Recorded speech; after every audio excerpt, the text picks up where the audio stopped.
present and the honorable guests.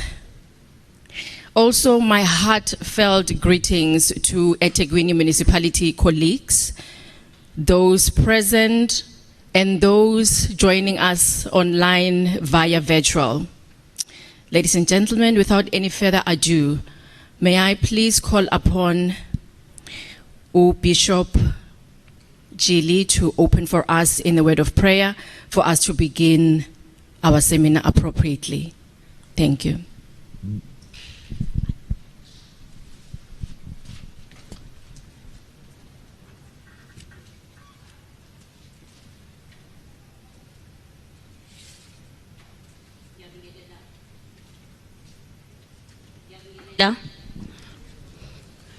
My guest akhona phakathi kwethu ngokukhethekile ngafisa ukubingelela leadership MEC Hlonishwa umama nomagugu Simelani Zulu, bingelele leadership Cllr Ntokozo Sibiya, bingelele umama umfundisi uZodwa Dlamini esinabula ngaphambili, ngibingelele nawe mphathi wohlelo.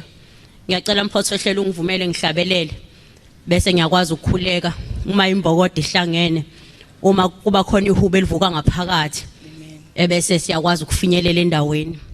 Namhla Nkosi siyamangala uma sibheka emuva kuba wena beungenathi ngabe safele ndlele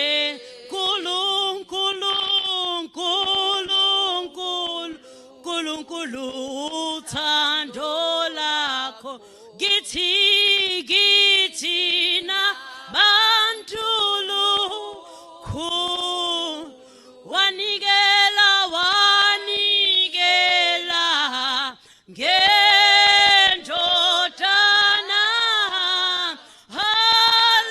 Hallelujah, siyabo sangena lapho kwakuthiwa mama ungene khona. Saphuma lapho saphuma la kuthiwa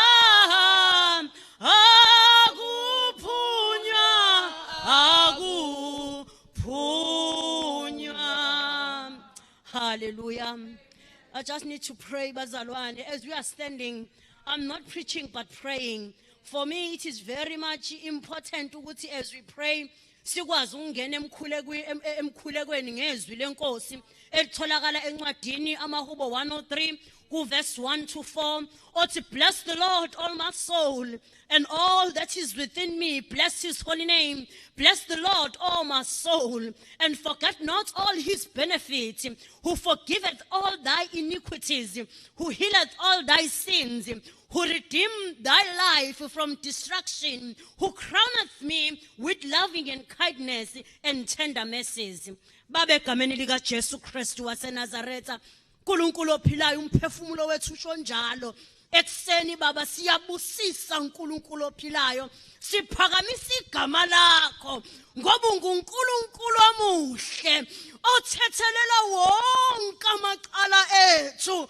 Baba sizoze endlala phambi kwakho njengomama besizwe, njengamantombazane uNkulunkulu ophilayo. Siyacela usithethelele lapho singenzanga khona kahle, okusibeka endaweni yokushawa nokuhlukunyezwa nokubulawa kwabantu besifazane.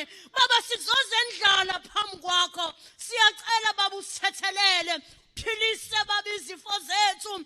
Kunabafowethu abaleli ezibhedlela fighting for their lives in this time of COVID-19. uNkulunkulu ophilayo sithi ngenelela Jesu ophilayo,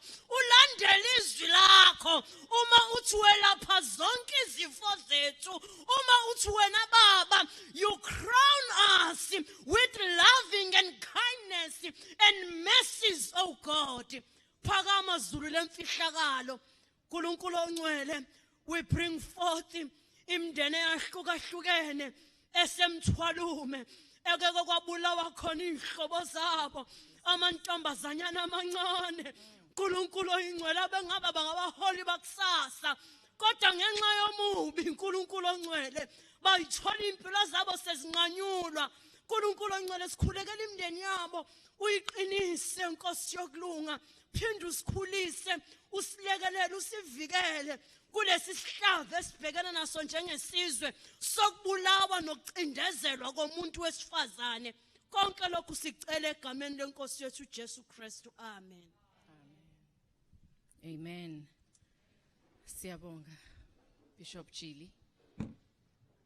Welcome to the long-awaited eThekwini Municipality's Women's Dialogue. Believe you me, we have a power-packed program.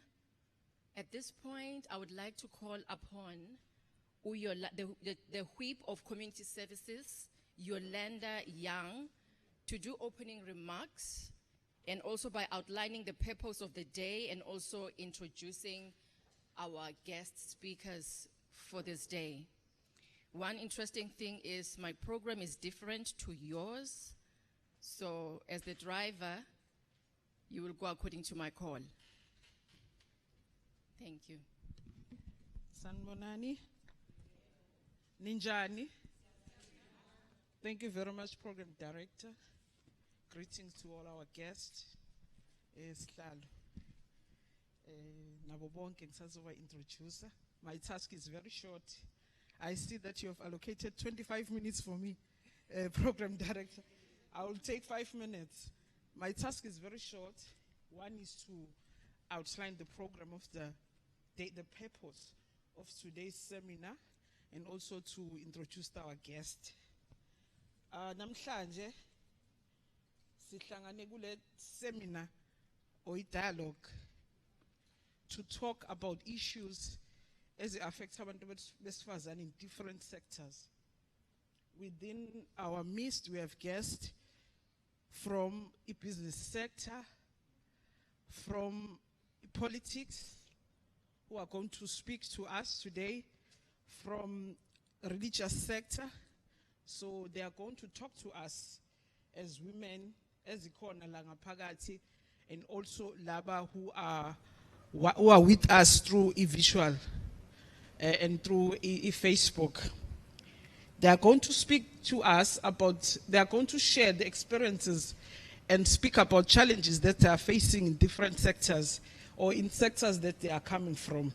So Ogwethu is to listen kwabakushoyo and also to dialogue based on izinto abayishoyo. Kodwa konke it will be around this year's theme esinayo. And the theme for this year is, sorry about that.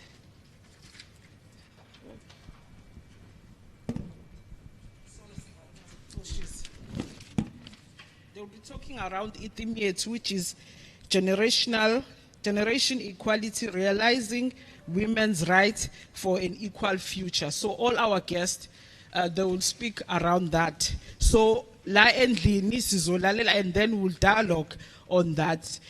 The reason why we said let's have this program is today is the 1st of September. We were supposed to have it yesterday, but unfortunately, the way other programs, we are closing Women's Month. Women's Month, we all know that in 1956, women from all corners of life met at Pretoria for a march to Union Building.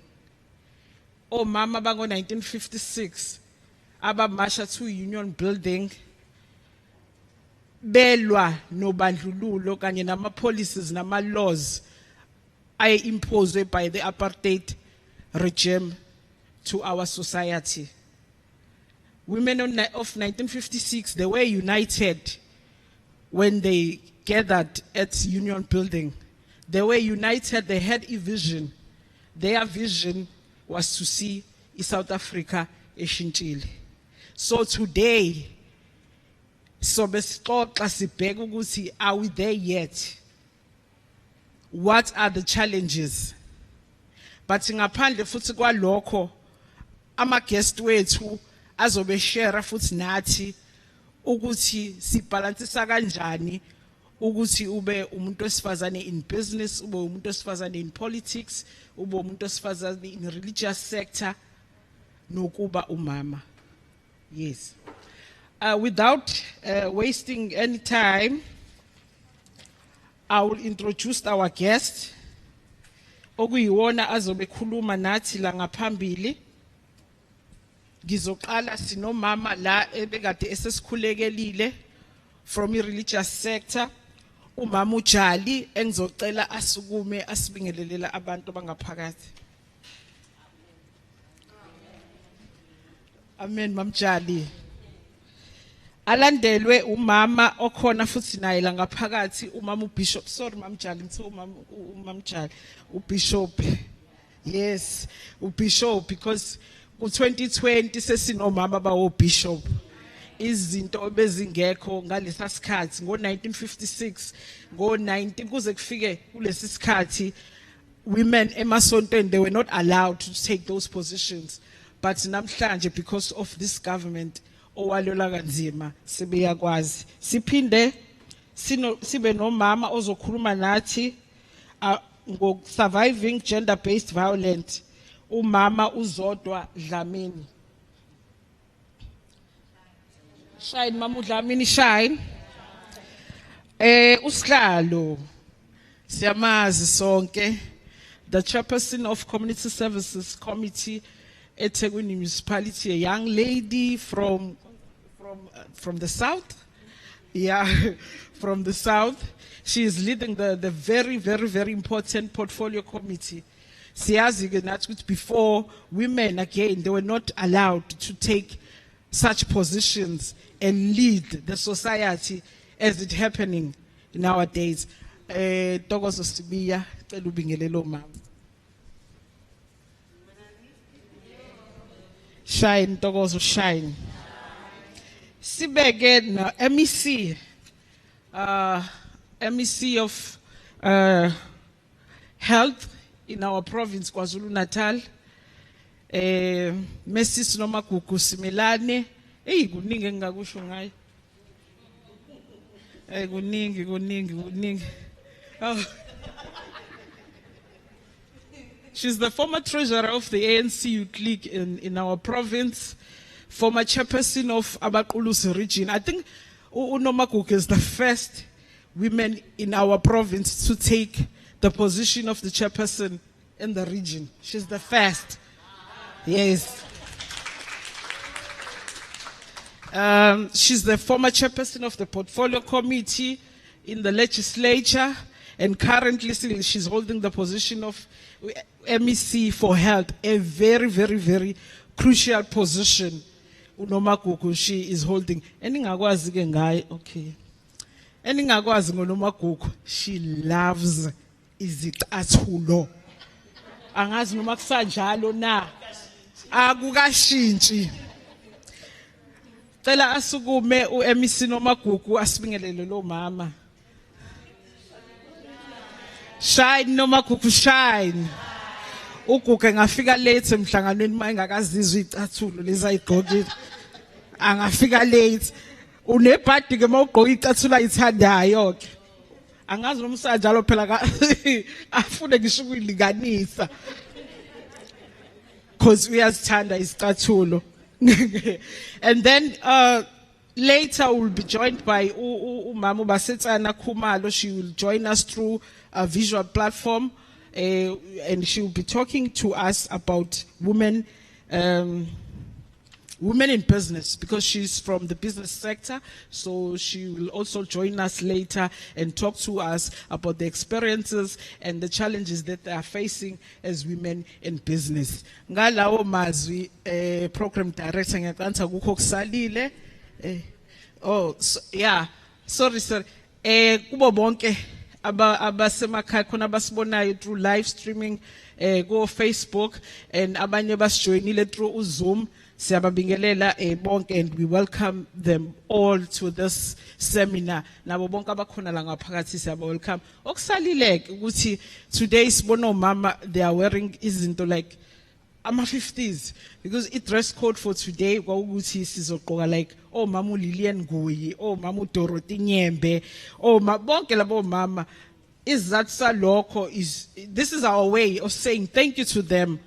Thank you to Mamu Lilian, thank you to Mamu Dorothy for being selfless and by contributor we struggle against the apartheid, because without their contribution yabo ngaba sikho la sikhona namhlanje, ngaba asikwazi ukuxoxa ngama challenges that we are facing as women in the year 2020. Thank you very much. Thank you. Thank you, Sister Yolanda. I was hoping ukuthi the DJs on the side bazosidlalela your pata music just to warm up a little bit. You know, just to catch a little bit of heat. Kuyabanda phela. Yize sibahle kanje kodwa ukubanda kona siyakuzwa. Ladies and a few gentlemen, during this COVID upheaval, I believe ukuthi as women, we shouldn't count 2020 as a year that is wasted. As much as one has their ear on the ground out there, it feels like 2020 is a cursed year, but I believe it's not. This is another year that the Lord has made. We have lamented in it, but now it's for us to rejoice and be glad in it. Oh yes, and I'm getting an amen. This is the time where women need to rebrand or continue to brand themselves and position themselves. In fact, since we are in spring, I think we should spring in action, since we are in September, to align ourselves with what we have been created for and what we have been purposed for on this planet Earth. Without any further ado, I would like to call upon the MEC of Health, Umam Nomagugu Simelane.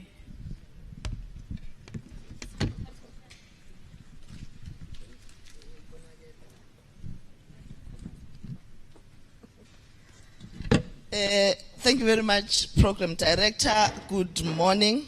Is it still morning? Good day. Sanibonani bomama. Niyaphila.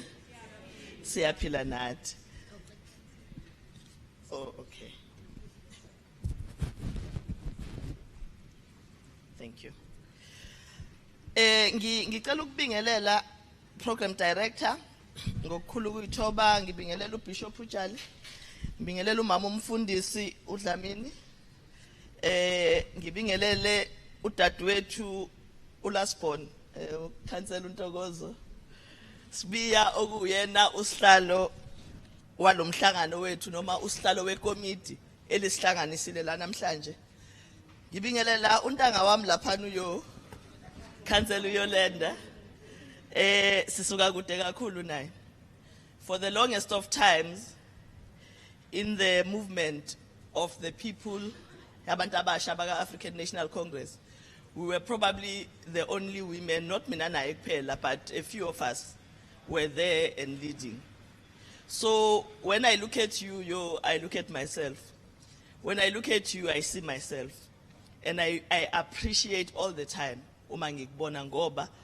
Most of the women that we led with fell by the wayside.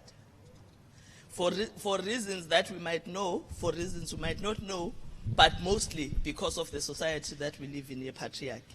So the fact that you are there for me is always a strength. The fact that I see you, it is always a strength.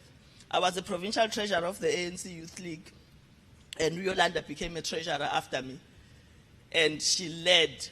Siyabonga kakhulu yo. We appreciate the work you are doing. We have, and angababoni manje, we have a member of parliament with us. Ufigile, udadewethu ufigile Masiko, ngicela ukumbingelela. Engakafiki ukhona lana kodwa ke usabanjwe inkinga nezincane zomsebenzi. We also have a member of the provincial legislature, udadewethu uzinhle Cele, naye ubanjwe umsebenzi kancane nje wama committee ngoba sikwi-new normal. We are also expected to actually get into meetings virtually. They are here, they will be working in any time as soon as they finish the work that they are doing.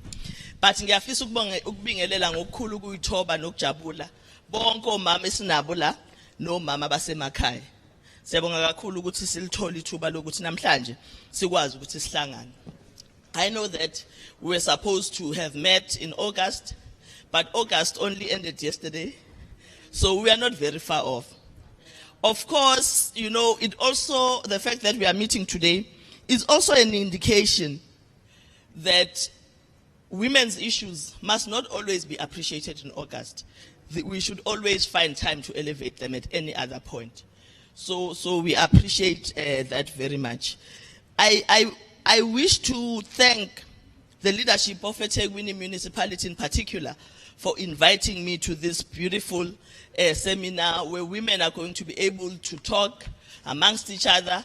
Women are going to be able to discuss what the issues that are affecting women. And the topic that I've been given was saying women in leadership. Sasise sofaka ke nje no COVID ngeqala should best explain besizama ukuchaza ukuthi yini kuzoba unomagugu.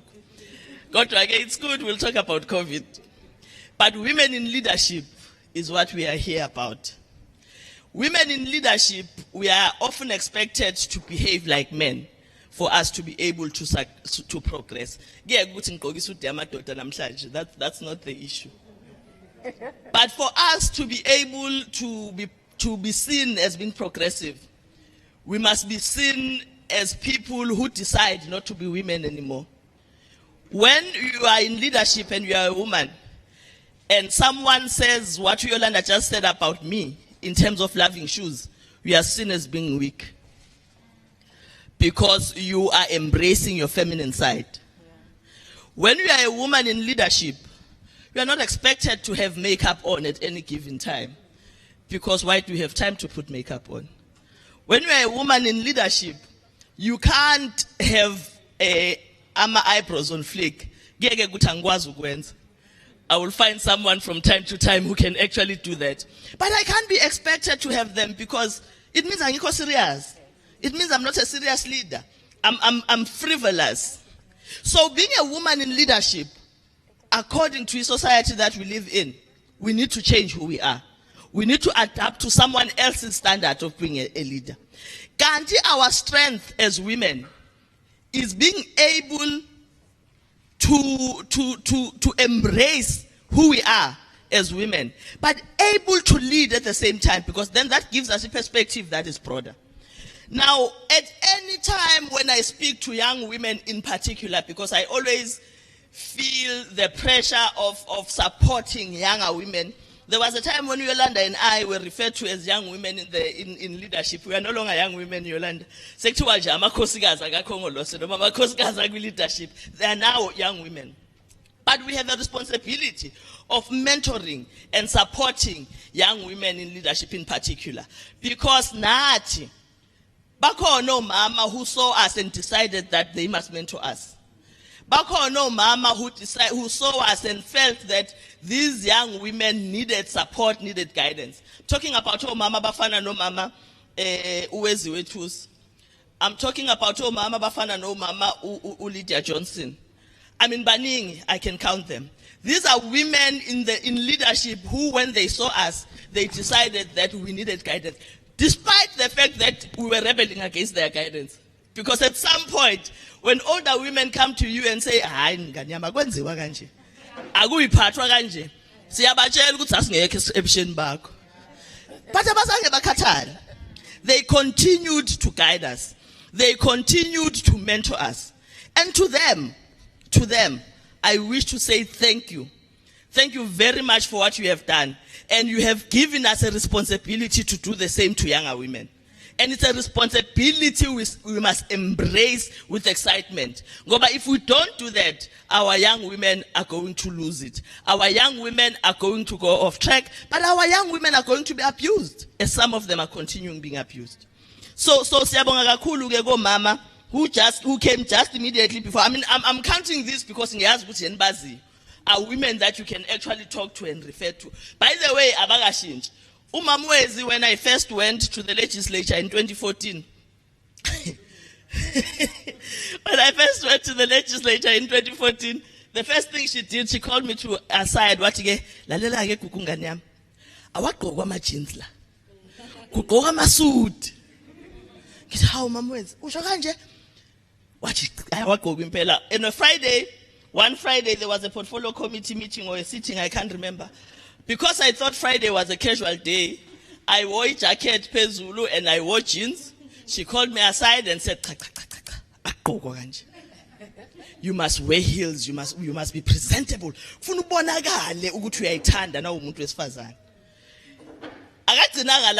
When she was brought into eThekwini as a speaker, in their first council meeting,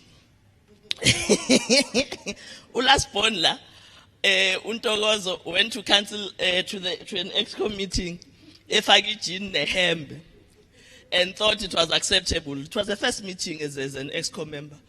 Umamwezi wambiza wathi Ntokozo ngani yami akugqokwa nje kanje emsebenzini hamba oshintsha wathi Ntokozo ayikulungele mama next meeting ngizobuya ngigqokile wathi ngithi hamba oshintsha.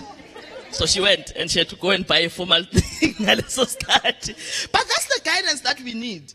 Because as young people, we never understand what we are faced with because we expect women who have been there to be able to guide us. And I don't think the majority of our young people and ourselves would be hostile towards that. I'm saying this because I want us as women to continue to lead younger women and to continue to guide them. Men in leadership, they will tell you Uguti they have mentors. And they do have mentors because they mentor each other. Men are able to see a capacity in a young man and be able, I'm going to guide this young man, give my advice from time to time. And they're open to those advices, the younger men, and they take them. But Tina, we always want to go up and kick the ladder. And you never survive as a woman. You never survive as a woman in leadership when you are alone up there because, by the way, if you become very disposable. You become very disposable. So it's important we support each other. Program director, I wish to pay tribute to the torchbearers on whose shoulders we stand today. We remain thankful to the scores of courageous women who paved the way for us to have freedom that we enjoy today. Comrade Yolanda spoke about that. We really should never get tired of recounting the story of the women in 1956 who took the decision and decided enough is enough, and decided to say straight on, scatel, we are never going to continue in this particular fashion. Well, August 9, 1956, more than 20,000 South African women marched to a union buildings, and lapana na bafika bashiya more than 14,000 petitions, something that was unheard of. Petitions that were coming all over the country. And remember, ukuthi ngaleso skhathi how difficult it was to travel around the country. It's not like today where you could petition uyifake ku Facebook noma uyifake ku social media. No. Literally, someone had to move around and get the Leo petition. Someone had to move around and speak to the different people and explain why it was necessary for this petition to be there. Now, these women, outside of their men, outside of their husbands, outside of their brothers, decided to go to enough is enough. We must stand up and start leading the society's Pelagion. That is leadership. It is leadership when no man is behind you and you are able as a woman to just stand up and decide to lead. By the way, we do a lot of that as women in our day-to-day lives. Uguti it's not recognized. As women generally, we lead. It is leadership for a woman, ohlale ekhaya, avuke athole imali ye 1,000, athole 1,000 rand kuthiwe egross.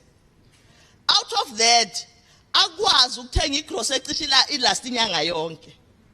Nge-1,000 rand because uyazi ukuthi kufuna athenge impuphu engakanani, athenga amafutha, athenga ushukela, athenga irama noma into yogcobisa isinkwa engakanani zonke lezo you buy the basics.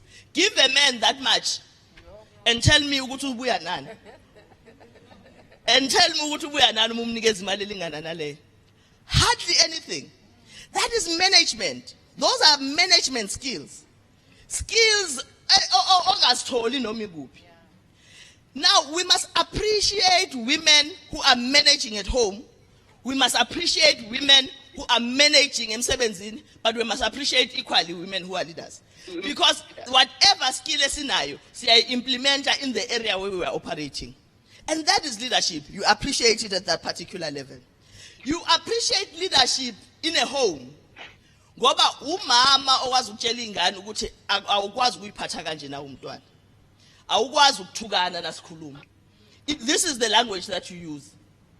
Awukwazi ukufusekisa nje noma kanjani na ukhuluma endlini. Awukhulumi kanjani nomuntu omdala. Awukhulumi noma ikanjani nomuntu omdala. It's mothers who do that. And that's leadership. That's when you are providing leadership. You don't have to wait to be in a podium or to be in a structure to provide leadership and guidance.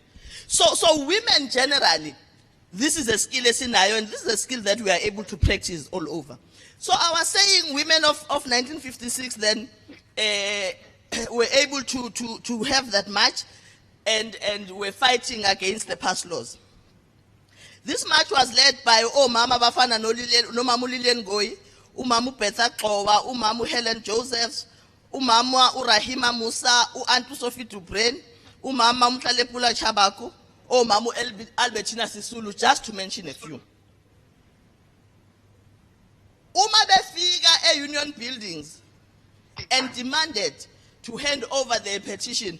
Ustradom refused to go out and meet them. He refused because why would he go and have to talk to women?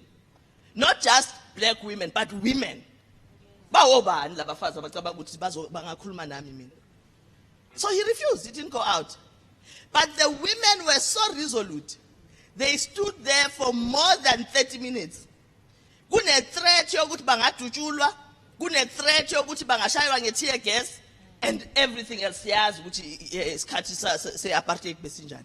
But they stood still for 30 minutes with that threat standing right in front of them. By the way, amaphoyisa were there. And most of them had children on their backs. Abanye babayibambe ngezandla ingane because they had no one looking after their children. But because they were so resolute in ensuring that the lives of women should change, they decided they will go to union buildings and despite the fact that they had no one looking after their children. Mama, but decided to but I'm going to fight for their future with them. That is the strength of a woman.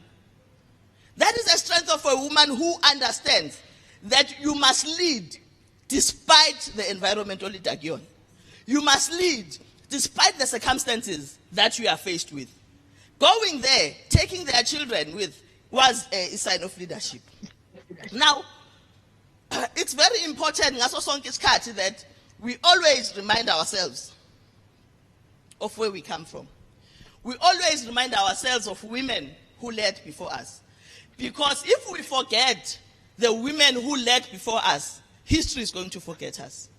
History is going to forget the revolution that we are in. History is going to forget the advancement so far, and we are never going to achieve what we want to achieve, which is equality within the society or within the patriarchal society that we live in. We can't run away from the fact that we live in a patriarchal society. Unfortunately, the men that we lead with, it sometimes becomes uncomfortable. It sometimes becomes uncomfortable, Uguti. We will always say we live in a patriarchal society that prioritizes men over women. But the discomfort here must never shut us up. Because we are not there representing their interests. We are not there representing ourselves as leaders.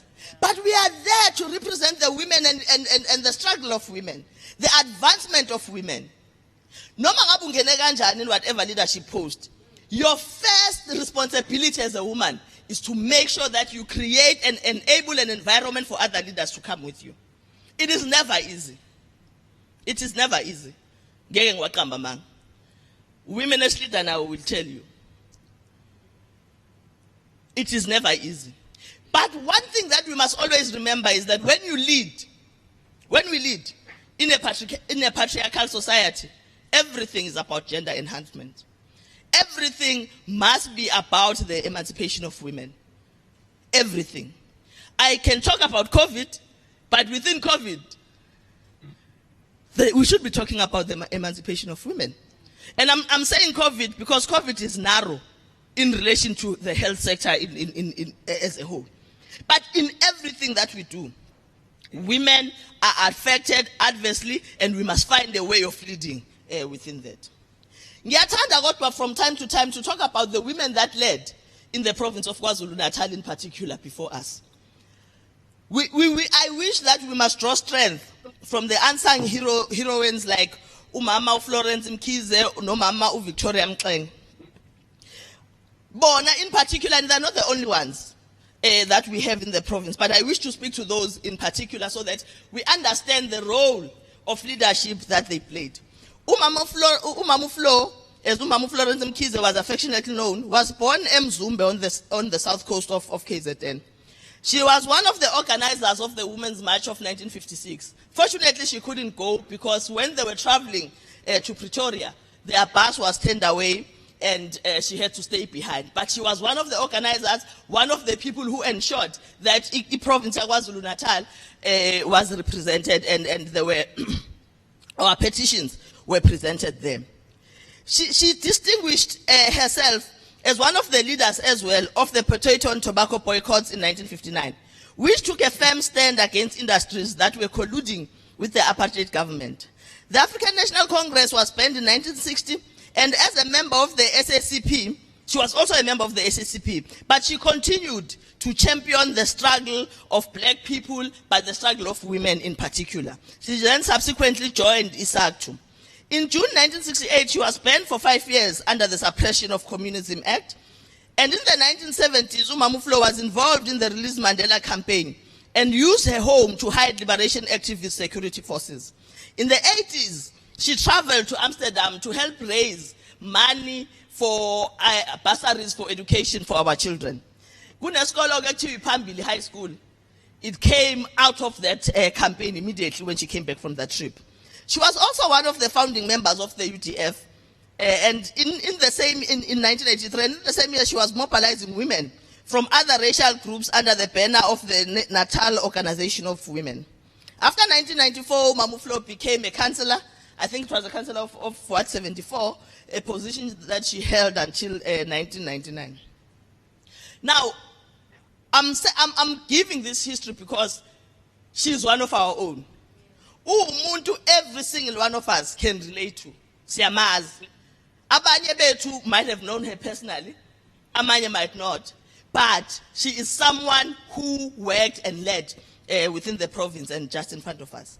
Umama Victoria Mxenge, Chair, originally came from King Williamstown, and she qualified as a nurse at Victoria Hospital in 1964. She moved to the then Natal soon after marrying Griffith Mxenge, a civil rights lawyer, ANC member, and apartheid activist. Mkhwenyana wakhe was then arrested on Robben Island immediately after, or not long after they got married. She then subsequently completed midwifery course at King Edward Hospital, eThekwini, took up a service as a community nurse in Umlazi. She then studied law through UNISA in 1981, about 5 years after her husband had set up a legal practice. She qualified she received the legal qualifications. She joined the firm subsequently and qualified as an attorney. After the murder of her husband, she carried on the law practice. She often intervened to protect youth ill-treated in detention. Mama Mxenge started a bursary fund in memory of her husband and became a member of the Release Mandela Committee herself. And she was also a Natal treasurer of the UDF. In July 1985, she was invited to speak at the funeral of Matthew Goniwe, Fort Cllr, Sparrow Mkhonto, and Cllr Ntokozo, the Craddock Four. This funeral was attended by more than 50,000 mourners to mark the death of these activists who had been murdered by the security police. Within days of the funeral, of the speech that she gave at the funeral, on the 1st of August On the 1st of August in 1985, she was shot. 4 men attacked her in the driveway of her home in Umlazi, and she was murdered in front of her children. Now, these are things we must never forget. These are things we must never forget, that as women in leadership, there are women who died for us to be here. We must always remember that. And in every challenge that we face, we must always remember that it was never easy. It was never easy for even the women that came before us, the women whom we stand on top of their shoulders. So, but there's one point that I want to raise, that women in leadership often, you hardly ever find a woman being spoken about in her own right, being spoken about because she led, despite the fact that the women led. Umamu Victoria Mxenge, very few of us actually know that she was an activist in her own right. Often,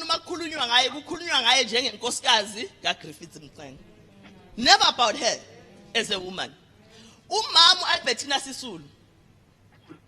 You can look at history, you can Google, you can go to books. You hardly find a topic that speaks about her activism as a woman. But she is always spoken of as the wife of Walter Sisulu. Umamu Albertina Sisulu was the only woman who was part of the conference of 1944 of the ANC Youth League. Only woman, participant. But hardly, many of us don't know that. Because she led in her own right. Umamu Albertina Sisulu met Ubabu Walter Sisulu Mzabalazwe. She was not brought into the struggle by Ubabu Sisulu. But you don't get that because she's a woman. You must dig in. She's not the only one. We speak of Umama Utambo as an extension of Ukomred OR. But was Abalaza in her own right? You only get to hear and learn about that. Then you realize how can't. Umamu Winnie Mandela struggled. She was a leader in her own right. But she became an extension of Ubabu Mandela in the history. Because the role of leadership of women is always downplayed.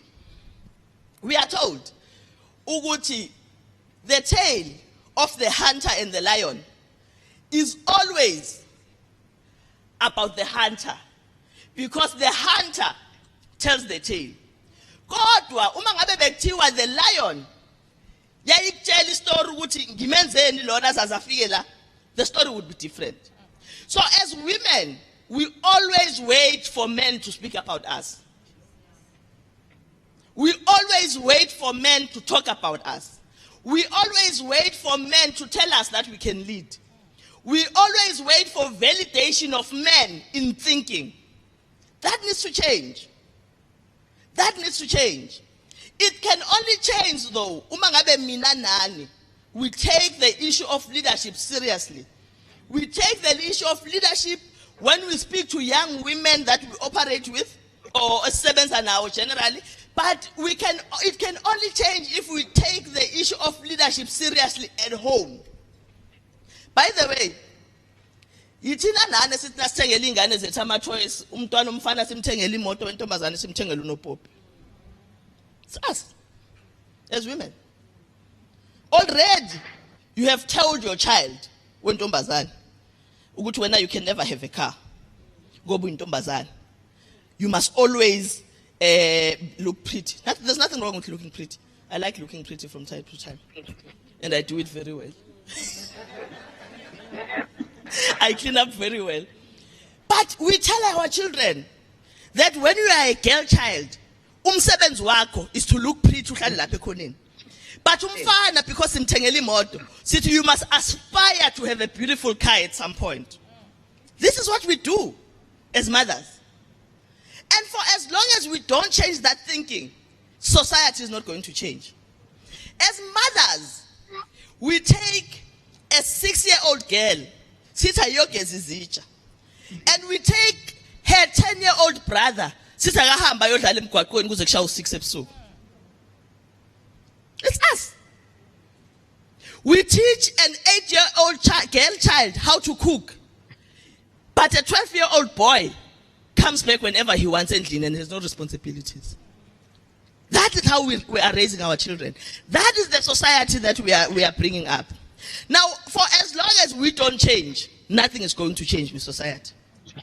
For as long as when we nasithenga ama-toys, we continue to say ama-toys odokotela nawabameli siwathengela abafana, untombazane simthongele equipment yokwenza makeup noma yokupheka ekitchen, we're never going to change. We are never going to change the society. It's small things that we plant in our children when they are young that molds them to be the leaders of the future. So you start at home and you start very early. Program director KwaZulu Natal. There was a rebellion yase lapha ngase Westville konje kuphi eMkhumbane. Yes, there was a rebellion yase eMkhumbane. Omama decided ukuthi enough is enough, bazohamba bayoshaya bakhiphe obaba kwangasiwa ama-joint ngaleso sikhathi ema-beer halls. But do you know that when you read that history, you are never told of a single woman by name who led? There is no single woman obhaliwe by name ukuthi led that. But strange enough, there is one man obhaliwe wabizwa ngegama kuthiwa ngoba wayesupporta istruggle so mama wafaka iphinifa naye wathatha induku wahamba wayishaya mama, yena igama lakhe liyaziwa. Because the story of the lion and the hunter is always told by the hunter. For as long as we allow hunters to tell our story is never going to be told. We have women in this province who are struggle heroes, but none of us know about them. How many of us know about the history of Mama Uterez, who's the secretary of the Veterans League? How many of us know about the history of Mama Umemela? Umama uthanda imemela. Uyangithethisa ke nangimbiza ngomama uthi anginayo umama ongangaye ugogo kumina. How many of us know of her firstly, but of her history in the struggle? She led. But because we allow men to write our history, for as long as kungakabi khona umuntu wesilisa odecide ukuthi uzoyibhala leyo history leyo, she's not going to be known. How many of us know of the history of Mama Magwazi? Mama Magwazi, we cancel the no? Former, ne? Yes. How many of us know of her?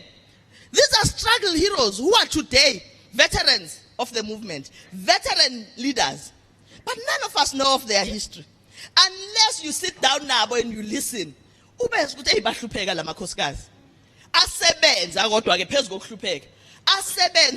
they led as women. But they will tell you, but are known better than them. For as long as we allow the hunter to tell the story of the hunter and the lion, we as lions, our story is never going to be known.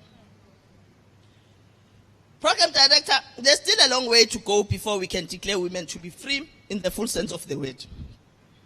We remain concerned by the gender-based violence, harassment and poverty that women are still subjected to. We live in a patriarchal society, and I've been talking to that, where boys are not properly socialized and therefore are taught not to respect women. Boys get taught that they are better than women.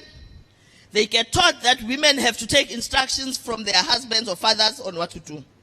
But women or young women are taught never to speak up. Uma ngabe khona okushayile, uma ngabe umkhwenyana wakhe ekushayile kuthiwa ukhulumelani pho? Indaba yasekhaya. Indaba yasekhaya. Yesterday I had an engagement with women in the health sector, and one young woman from Elembe district spoke about gender violence. She spoke in detail about the violence that she went through at the hands of her husband. It was not physical, because we always think if gender-based violence is physical. It was not physical. It was the fact that she was the only one who ayesebenza, but isalary yakhe was always controlled by the men. And at the end of the month, kufuna lethi imali ekhaya. Akakwazi ukuthenga ngisho ama-sweet endleleni, because iyashoda imali, kuyabuza ukuthi ishone phi imali. Uma ngabe ke wathenga nje ethenga ipendi, kuthiwa unomona. Sihlupheka kangaka uhamba uyithengela izinto nje. And she worked. She worked. Engasebenzeli umuntu esebenza nje. So gender-based violence is about physical abuse, is about emotional abuse, is about financial abuse. Unfortunately, as women leaders, we undergo these abuses at the same time. But because uma ngabe uye ekhaya kuthiwa mntanami kuyabekezelwa emzini. Kuthiwa mntanami hlala phansi, sasitheni kanti ngesikhathi ushada? Sathi bekezele. Ubekezele kuvuke ekseni sazi ukuthi ufile. Sibabazi, sikhale, hawu bekwenze njani? Kodwa ubushawa phambi kwethu. Ubushawa phambi kwethu on the daily basis. Singasho lutho. Ubushawa phambi kwethu on a daily basis. Sikubuza ukuthi wena wenzeni. Angeke avela kusukele nje umkhwenyana. This is what women are subjected to. That is what gender violence is about. And these are things that we are taught very early on as women not to speak about. We've grown up in a society where you get told that if you are not married, you are nobody. Kuwes na ngabe uhlulekile emshadweni. Manje ke, I'm a strong believer mina in owning ukuhluleka kwakho. Ngomunye ke wama-return soldiers anginayo inkinga kakhulu ngayo. Ngavuma nje ukuthi hayi ngihlulekile bafowethu. I own it. I own the fact that ngihlulekile and I can't do anything about it. But ngiyaphila. Ngiyaphila. And angiphili ngoba kuthiwa ngiyaphila despite the fact that ngihlulekile. Ngiyaphila because ngihlulekile. I'm alive. And I'm a better woman for it, by the way. So we need to continue talking about our struggles as women. We need to continue empowering each other. We need to continue to be able to say to each other, it's okay. Men and women are wired differently. Men and women are wired differently. Mina nangizoxoxa nozinhle laphana noYolanda. Siqeda u30 minutes sikhuluma ngepolitics granted. But in between lo 30 minutes ngiyakhuluma ngengube engiyibonile, ngikhulume ngezicathulo, akhulume ngokuthi azusizwe uyahlupha, akhulume ngokuthi ingane yenzeni. That is how we do it. And we must appreciate, because it's how we heal. It is how we heal. Unfortunately, as leaders, we are unable to express ourselves at that level where we are in a platform of leadership. We then have a responsibility to create an alternative platform where we can engage at that level, because it's something that we need. So leadership is not just about standing here reciting history, talking about Karl Marx, talking about Lenin, talking about the NTR, talking about the revolution. Yes, we need to speak about that because we can think. We know what NTR is. We know what the revolution is. But we must put that into context of the women as well. Context of raising our children, because we have a responsibility. Remember, we are women and we are mothers. That's what Yolanda said, I think. While we are leaders, but we are also mothers. And at no point can you separate yourself from being a mother. In one meeting, I think it was a caucus. One caucus meeting, when I was a chairperson of a region, we were meeting with chairpersons and regional secretaries. I was the only woman in that meeting. So around 7, my daughter calls. And I'm in the meeting, I need to attend to, that's just me. So ingane are my responsibilities. So I had to excuse myself. Hey, bafethu man. I need to take this call. It's urgent. Kuthiwa yini? No, my daughter is calling. But no, but you can't. Unless you get me a wife. Unless you get me a wife, I need to take this responsibility. Because if I don't nurture my children as a mother, I am raising irresponsible women. I am raising disconnected women. I will be raising women who do not want to lead because they associate leading with negligence. So we must continue. We must continue as mothers to play a role. We must continue as mothers to be an epitome of what our daughters must look up to. And you can only do that not by just speaking, but by doing. And what we do to them is what they will do to their children. So it's very important as women see the role. Women and men need to understand that we all have our roles. I don't aspire to be a man. Not at all. I don't aspire to lead like a man. I don't aspire to speak like a man. Because if I spoke like a man, I would not be able to say the things that I've just said now. But they are wired differently, like I said. But a man in leadership and Unoma Kuku in leadership, we both have equal responsibility to lead. And we have to fight for the right to lead. No one is going to hand it to us. We have to fight for the right to lead. It is never going to be handed to us. We have to fight as women that when our daughters come to lead, they find a better environment. And that we can change now. It won't be them, it should never be them who change it. Go, Babako no mama abayishintshe environment before us. And Tina, we have a responsibility to take that forward. Kodwa sinayo inkinga abantu besifazana okufuna sixoxe. Lento ebizwa ngopull head down syndrome. Manje masesixoxa yonke ipolitiki yokuthi siyafuna ukulingana nabantu besilisa, we want to lead just like men. We are given an opportunity to lead, bese siyahlebana. Bese we go and conspire against each other. Bese we allow men to use us against other women. But sometimes it's not even the men who use us. It's us who go to the men and say, we are paid to feel njengoba lapha. Only because she's a woman. Had it been a man leading at the level where Comrade Figile is leading, I would not have a problem as a woman. But why is Figile there and I'm not there? We need to deal with the pull head down syndrome. It affects leadership at all levels. It affects leadership emasontweni. It affects leadership in politics, in government, in the society. And unless we change, we are going to continuously, for the next 3 generations, talk about how we want women to grow. Because women always pull it down. By the way, it's not all women. There are women who are really supportive, I think, and appreciated the role that has been played by other women in my life in particular, and in the lives of the other women that we have led with. So we must all aspire to be at that level of supporting each other. We cannot be the ones who are protecting those who beat us up. We cannot be the ones who are protecting those who rape us. We cannot be the ones who are protecting those who murder us as women. Ingane yami ifika la ekhaya inegazi emzimbeni ezimpahleni. Oh, I find his clothes inegazi. Why am I not worried ngumama? Ukuthi wanegazi elingaka kwenzekeni? But ingane yami yomfana umisha intombi yayo la endlini. It's not an issue ngumama ngikhona endlini. I accept it.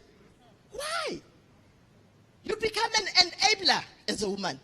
You become an enabler to the rape of women. You become an enabler to gender-based violence. You become an enabler to the murder of women. We need to change that. We need to change that. And that is leadership. Women are still subjected to discrimination in the job market. According to Statistics South Africa Media Population Report, the population of South Africa is estimated to be 59 million in 2020. I think I must read my speech, otherwise I'm going to get. Approximately 51% of the population is female. But there is still a huge gap when it comes to opportunities for women to climb up the corporate barrier. A study conducted by the Business Women's Association of South Africa in 2017 found that only 22% of board directors and 7% of executive directors in South Africa were women. And another study conducted by PricewaterhouseCoopers last year found that South African women are consistently paid less than men. And in fact, there is no industry where they are paid more than men. There's no industry where women are paid more than men. Consistently, they receive less than men. We need to change that. It showed that men in healthcare, for instance, are paid roughly 28.1% more than women, and 25.1% more in media and general retailers. In the technology industry, men are paid 22.9% more and 21.8% more in the financial sector. Furthermore, only 3.3% of the economy is listed on the JSE, which is Johannesburg Stock Exchange, have female executive officers, which are CEOs. I'm not proud, program director, to also admit that when I arrived at the Department of Health, the situation was not different. The Department of Health is the biggest employer of women, because of the nature, I suppose, of the job. We have more than 80,000 people that we have employed, and of those 80,000, more than 50% are women. But strange enough, only 45% of women are in leadership in the Department of Health. Only 45%, when more than 70% of them are within the system. It's the nature of the society that we live in, the patriarchal society, and we are working on changing that. We simply cannot allow the status quo to remain. We have to continue agitating for increased participation by women in various sectors of the economy.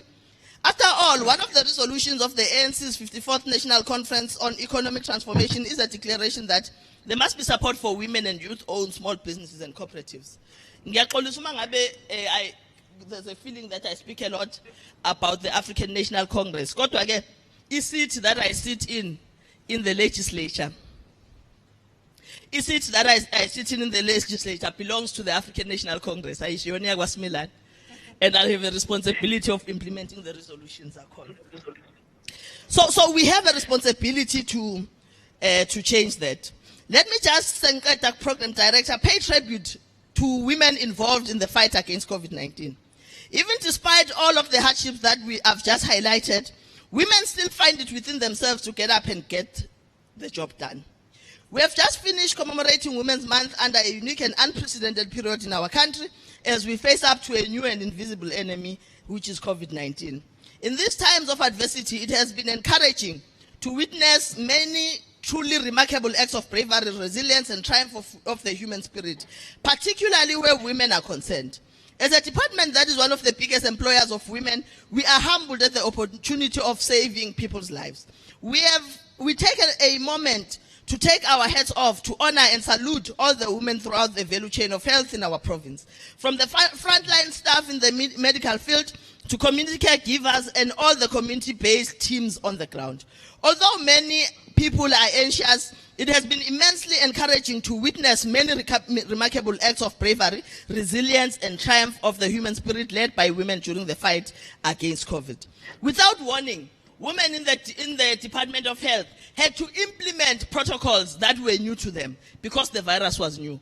And these protocols were changed frequently, almost on a weekly basis. But they were able, because they are women, to implement them without any complaints. Even as we have sadly lost, as a province, more than 2,100 people to COVID, women have contributed to ensuring that to date, nearly 100,000 people have recovered. If it had not been for the role of women in the Department of Health, we would have lost more.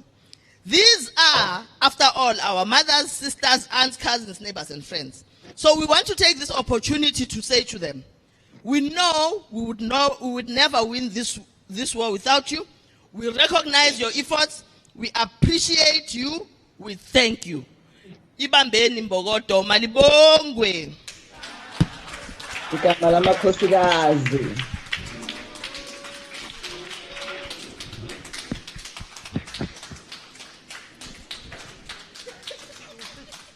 Thank you, MEC Honorable Simelani. That was very, very profound. I believe, Uguti, what you have related to us, some of us who, in inverted commas, may have been ignorant in knowing those great women and the great works that they have done, especially when you related about Florence Mkhize. I believe I'm not the only one in here, and even those who are watching at home virtually, some of us knew Florence Mkhize as the building where we submit our documents and having meetings there. We didn't even know the great works that these women did. Today you have just removed some heavy cobweb on my eye and changed the mindset.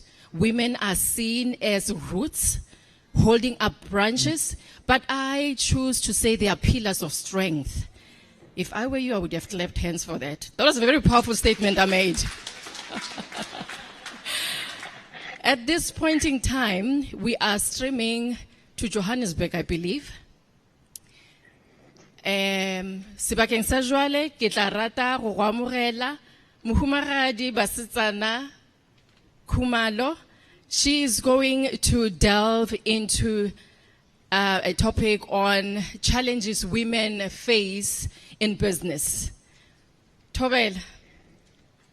Thobela ngwaneso le kae? Re gona le kae? A re ba rakantše re bolle sepedi se sa borena mo KZN ankere. Re ba bontsha hore South Africa has got 11 languages. Oh yes, we have 11 languages, and so they heard what I said. And I speak 9 of them. The MEC heard, you know. I thought I was gossiping about her, but anyway, over to you, Ausubasitan. Thank you so much. There's a bit of a feedback, but I hope that I'm audible and everybody can hear me. Let me firstly say, ngiyanibingelela Nkosi nonke eThekwini. I want to thank eThekwini Municipality for extending an invitation to me to be able to join you on this very, very important day. And yesterday was the end of August, 31st of August, Women's Month. However, the struggle of us as women continues. It's one thing that we get celebrated in August, but truly I think we should be celebrated every single day because we do so much. We hold up the sky, we make a difference, we make an impact. Before I start on my conversation and the talk and really the theme of this afternoon, please allow me to acknowledge your passion. MEC,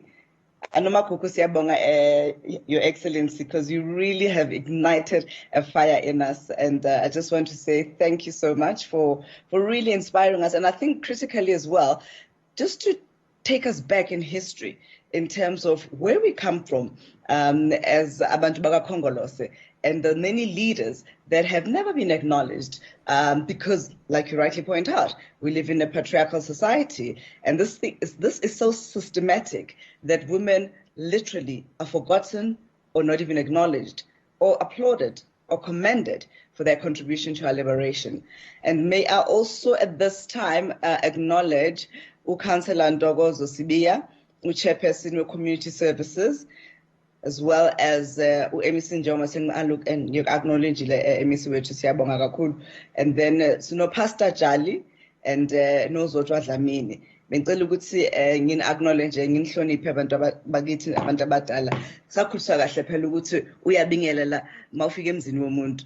Nginibingelele ke nonke njengoba sengishilo ukuthi liseThekwini, mina ngila eGoli, igama lami uBasana Khumalo. And my first calling is being a mother.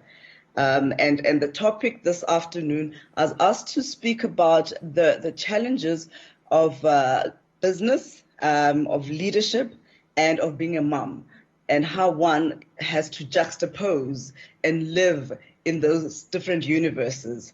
So why I wanted to firstly talk about me as a mom, because that is really the most important thing to me and in my life. And people often say that, what do you do? What I do as a business person, as a serial entrepreneur, as a content producer is one thing, but who I am at the core of my being, I'm a mother. I got married in year 2000, and I married my best friend. I married the most incredible man, who's kind, who's grounded, and just a beautiful being to be doing life with him. We'll be married 20 years this year. And soon after we got married, in our culture, as we all know, 9 months later, everybody asks you, so where's the baby? Ngathi umntwana uyisinkwa uthengwa lapha kwa-Checkers.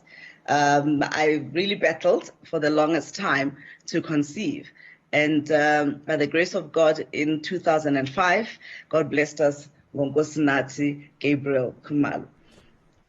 And then the journey began. I always knew that I was a mother at heart. And the fact that, I'm called mother of the tribe is not only just because of my biological children, but it's because the many young people in this country that I've had the opportunity to mentor, to raise.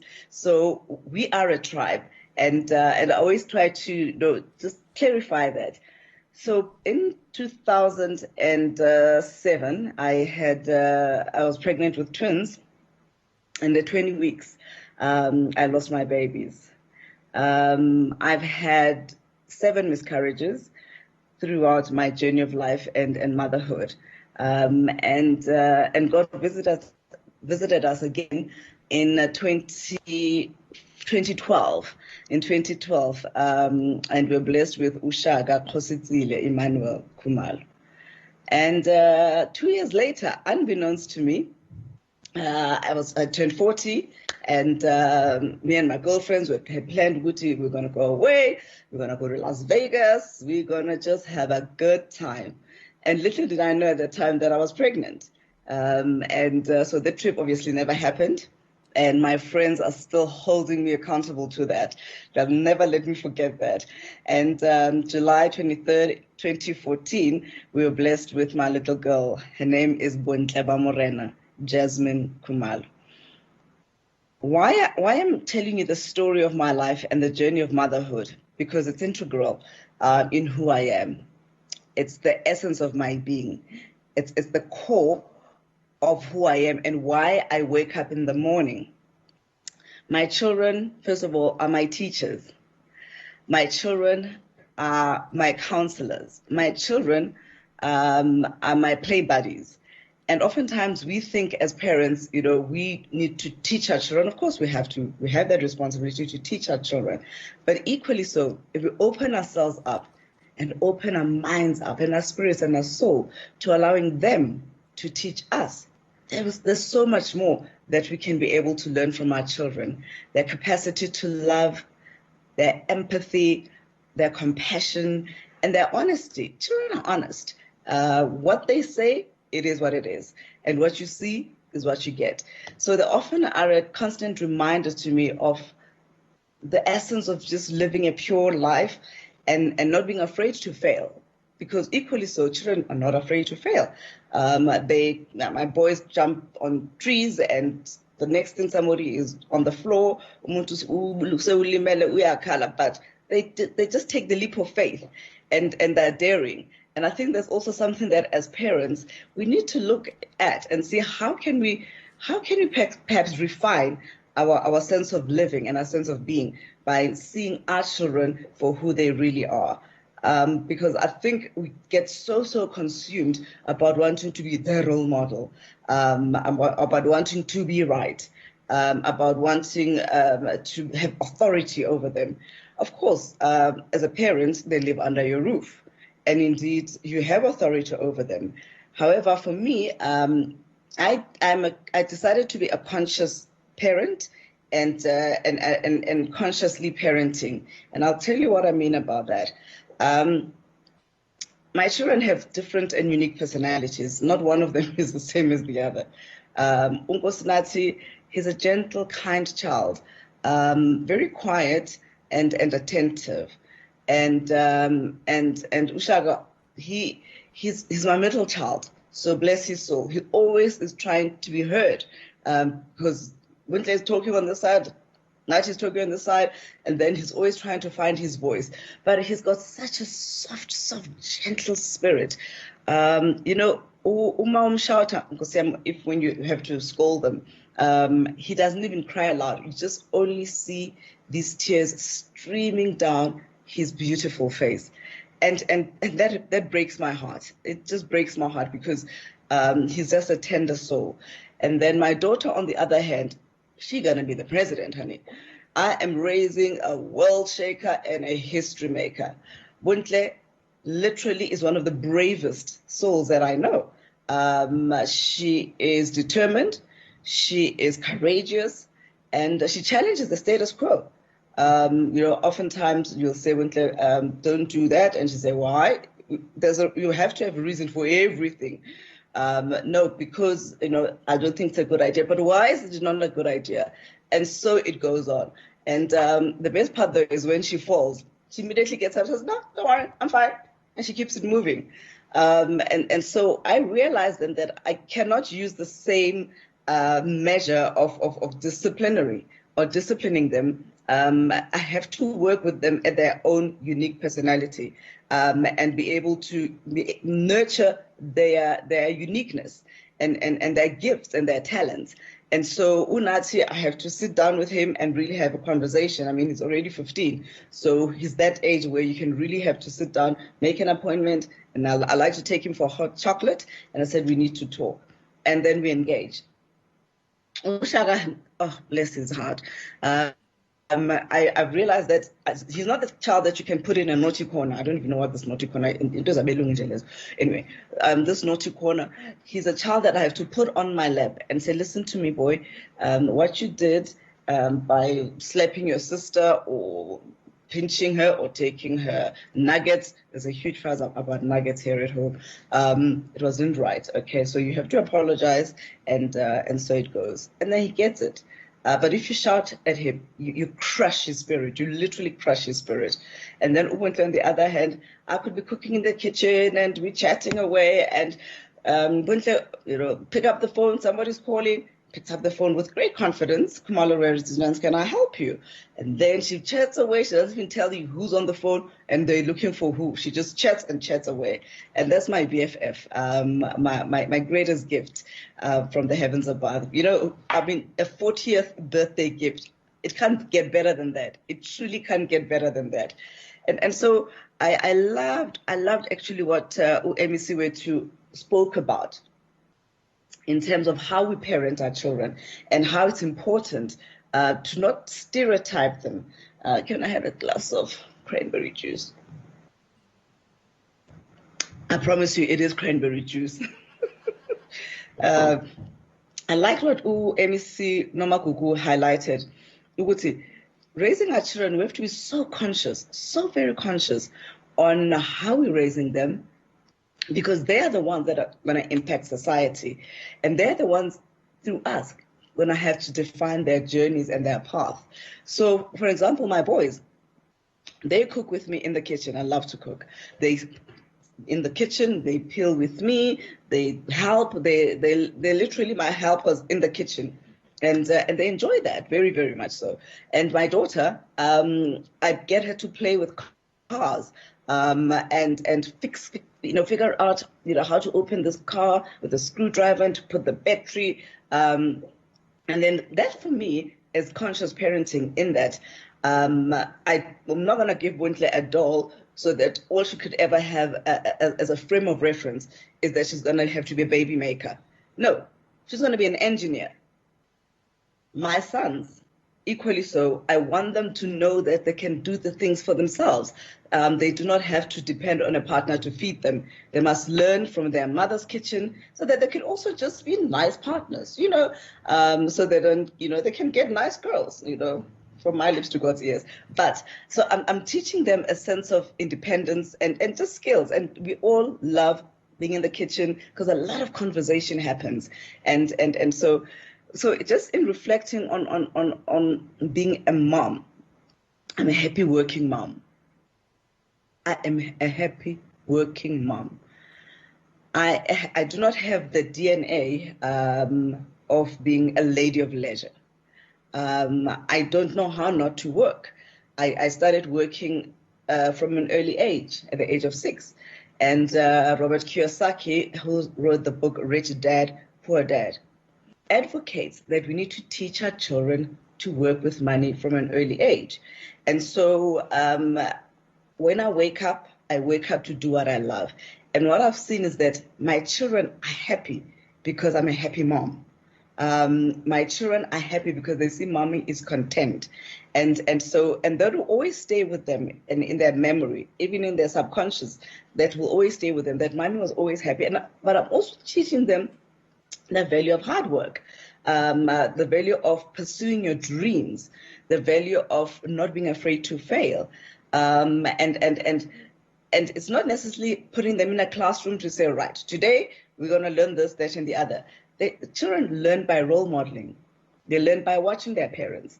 They emulate their parents. I mean, one of the funniest things, when she just turned 6 now, I think she was around 4. She had a little toy computer, and a little cell phone, and she had a notepad. And here we go. She's typing, she's chatting. Yes. Can I, who are you talking to? No, I'm having a meeting. I'll talk to you just now. I'm having a meeting. So I just realized that so much that our children copy us. But then I like that, you know what, she's learning to be a businesswoman. She's learning to multitask. But I just love the fact that she has the confidence and she's seeing a positive role model in her life. And so I also just wanted to reflect on the choices that we make for our children. Oftentimes people ask me, so what do you want your children to be? I say, my children are going to be what God has destined them to be. They're going to walk into the divine destiny, and they will find their own voice, and indeed they will fulfill their own destiny.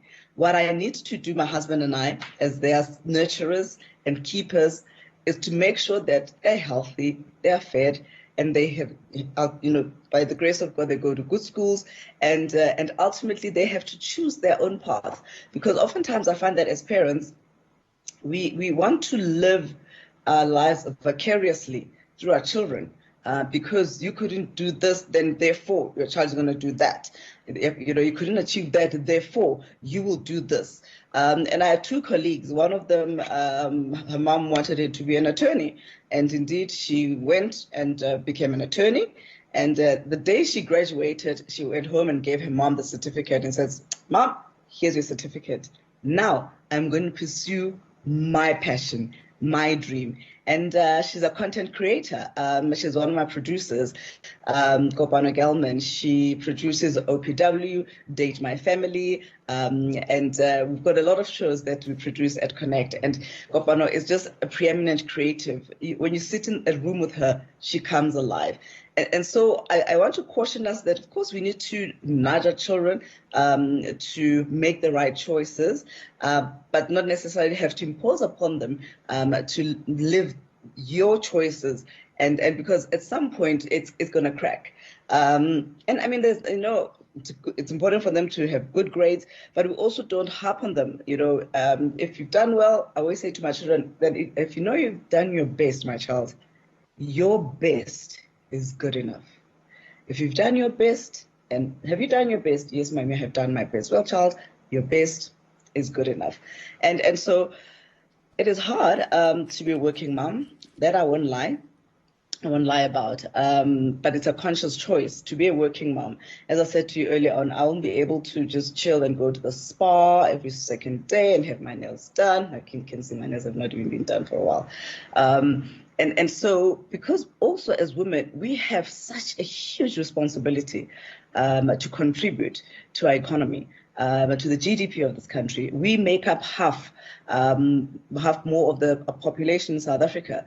And the reality is that the talent pool of women that make up women in South Africa, it's so lost when we are not brought into environments where we can contribute and make an impact to society, and make an impact economically, and make an impact so that, when I always say that when a woman is economically emancipated, we begin to make better decisions for our lives, for our bodies, for our children, and for our own destiny.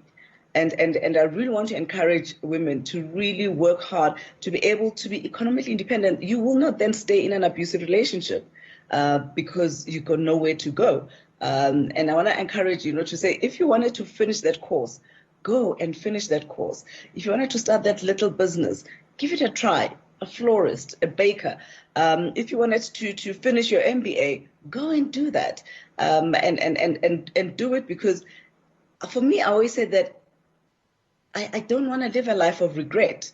I really don't want to live a life of regret. So as a serial entrepreneur, I try new businesses all the time because I don't want to think back and I think to myself, I wonder what could have been, should have been, would have been. Time is gone. Time waits for no man. So I'd rather try something and then fail spectacularly at it. But as long as I know that I've tried. And so I want to encourage women that we really have to look at how we begin to empower ourselves, because then we can empower children and our families. And South Africa needs our pool of talent.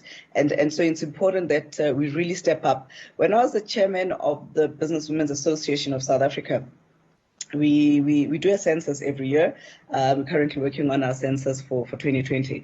And when you look at the stats of where we sit in terms of the hierarchy of women in corporate and public sector, when you look at the chairpersons of companies, we're sitting only about 5.6% of women. Right? And then directors, we're sitting at around 26%, 26.5%, give or take. And then in terms of executive management, we're sitting at around 29%. And so this cannot be that 1994, we voted and we wanted to make sure that this country thrives. But then in 2020, we are still left behind as women. We are not given the voices. And I liked what, again, MEC said in terms of, we need to be able to get into those boardrooms. And quite frankly, if somebody is not going to leave the door open for you, you open the door and you take your seat at the table. Because you know what? You belong there.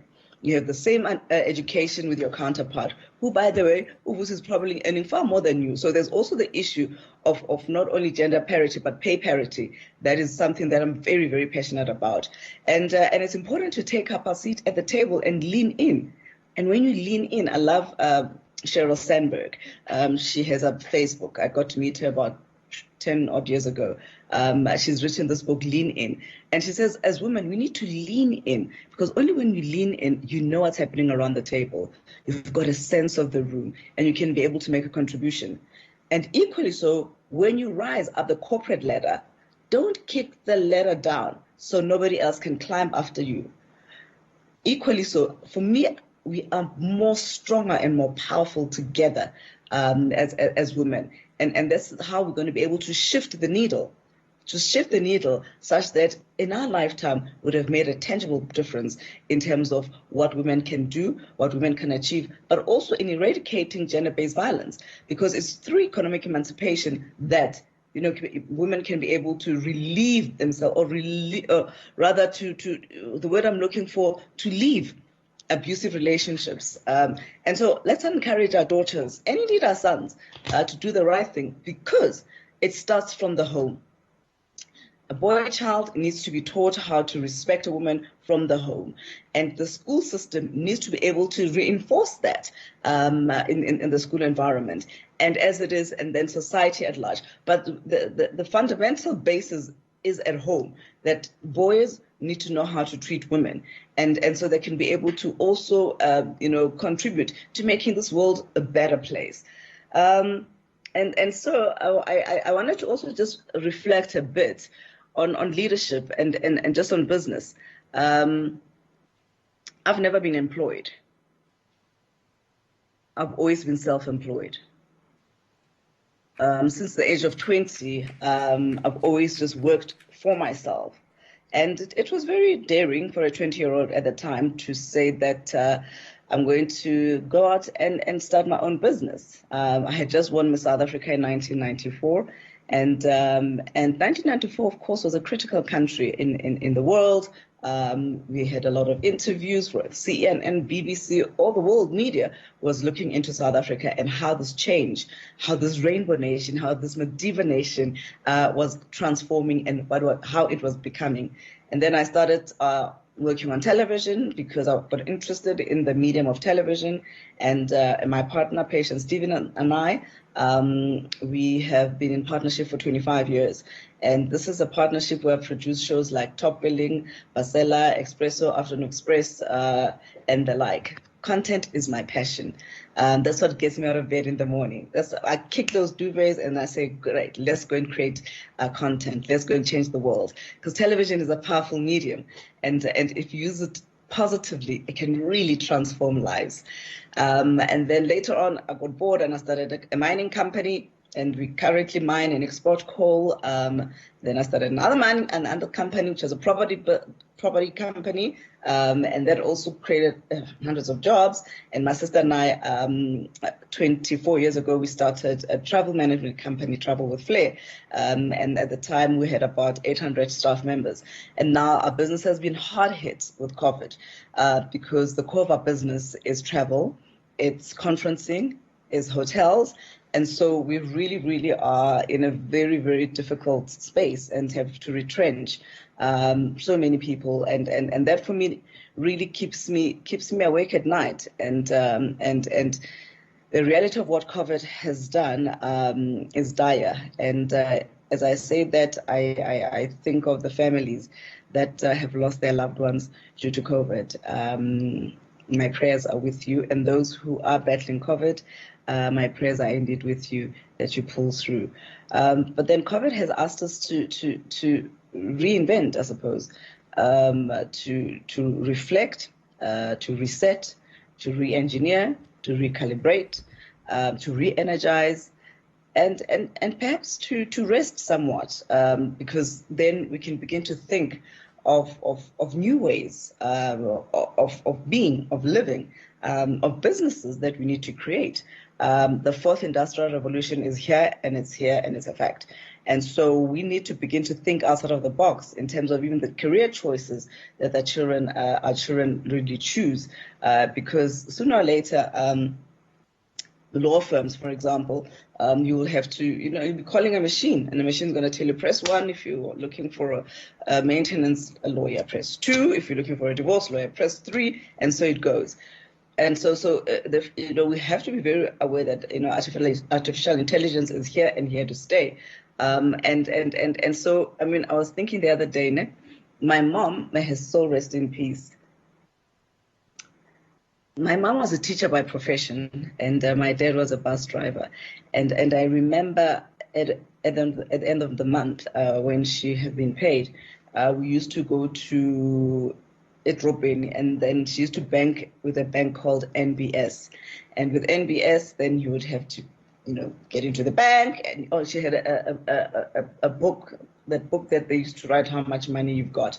And then you queue, and then ultimately you get to the cashier, and then you tell them this is how much you want, and then they give you your money, and then they strike how much you've taken, and so it goes. Today, we don't even have to leave our homes. At a touch of a button, you can transfer money. At a touch of a button, you can communicate to the world. And so it's important that we think of the new future and think of how you can survive in this new future, and use the time of COVID to plan and to think of what can you do that is next. Because I think that if when finally we get the vaccine, it will be sad if you ask yourself, what did I do with all those months, and you have nothing to show for it. If there's a business you have, write a business plan. Ask somebody to assist you. Ask somebody to mentor you. I'm a product of mentorship, and I fully believe in mentoring and paying it forward. I actually write about that in my book, The Journey of Hope, about mentoring and paying it forward. Many of these young people that I've had the privilege to work with and mentor have gone on to do great things with their lives. I think of Minnie, Bonang, Pearl, I think of Dr. Tsidigule, I think of Yeah, Attorney Gunya, I think of, there's so many in the arts. So over the years, I've had the privilege to at least empower and mentor over 100 people, 100 kids. And they have an equal responsibility to pay it forward. And I charge them with that responsibility that you have to pay it forward. And because to whom much is given, much is indeed expected. And over the years, having had the opportunity to also create so many jobs has been a true blessing in my life. And so as a working mom, it's hard to juggle, but I'd rather juggle.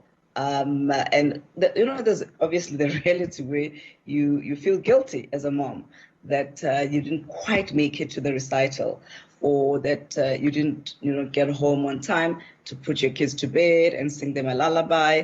And so it's very important not to berate yourself and live a guilt-free life, because it's not serving anybody when you're going to be feeling guilty about improving your life and their lives. I wrote something that I'm actually now trying to pick up, just about how it's important not to feel guilty as a working mom. Where is it? I'm sure I'll pick it up as we go along. I think that I was given 30 minutes, so I better just get on with it and wrap it up. I don't like to overstay my welcome, and so that you can invite me next time. Anyway, but on a serious note, it's important that you don't berate yourself and liberate yourself from the guilt feelings. Because your children are going to be better off with the primary example of seeing a mom that wakes up in the morning and that goes to work. You're imprinting in the mindset that hard work is important. And my father, Papa Philip, and may his soul rest in peace, he used to say to us, "Baby girl, hard work has never killed anybody." And I've always lived by that premise, and really just got on with pursuing my dreams, and I'm a serious pursuer of my dreams, and I encourage my children to also do the same. Be a pursuer of dreams. And this is such a beautiful phrase for me to describe any woman here who is working hard, studying towards a qualification, and at the same time running a home and being a wife and mom. You who lays awake at night, going through a mental checklist of everything on her plate. Maybe I'm not capable of juggling all of these balls, but it's worth the try. And I encourage women to really just, try that, because you'll never know what you're good at. And for me, as a leader who has a responsibility to employ people, to continue to build empires, I have that responsibility, but it has to come with a particular leadership quality, and that I've cultivated through the years. It's not something that I learned necessarily from a book from Harvard, which by the grace of God I had the opportunity to study there as well. It's something that I've cultivated because of my own personality and the very fact that I know who I am. And knowing who I am has allowed me to then fine-tune how I'm going to lead, how I'm going to grow my people, how I'm going to inspire a new generation of world shakers and history makers and leaders. And some of the points that I just wanted to highlight in terms of just the style of leadership, and that how that is so important. For me, dignity is absolutely paramount. Empathy, be kind to people. People are going through a lot. Just be kind. Accountability. That's critical in a business, in any business. You have to be accountable. There must be duty and determination in what you do. Everybody in your company has to have the same determination, and they can only have that when they see their leader espousing the very same value system. I think it's important to have energy. And you probably can see I have copious amount of energy. It's just so wonderful to wake up and be passionate about what you do. And that's what I've brought into my organization, that my people, the minute I walk in the office, they call me Big Mama. Big Mama is here, and the energy and the buzz. I work with a lot of young people in the television business, and the energy is just, I also feed off that fantastic energy. Respect, very important, and selflessness. As I said again earlier on, people are going through so much. Just giving more than you wishing to receive is very important. That has never happened. I mean, this word hardly ever. Sorry, guys. There we go. I'll just put it on the side. Sorry about that. My apologies. And so I think it's also important to be honorable and humble. Humility will take you far in life. I had the profound privilege to walk Nomadiba since my Miss SA days, and every time I was with Utata, you were with humility personified, and if you left his space without becoming a better person, you would have wasted that opportunity. So for me, humility is very, very important, and integrity and innovation. On innovation, I want us, to look at how we're going to innovate going forward. Whether you're creating content, whether you producing fiber, anything, continue to innovate, because it's innovation that will help you to stay sustainable in the new world.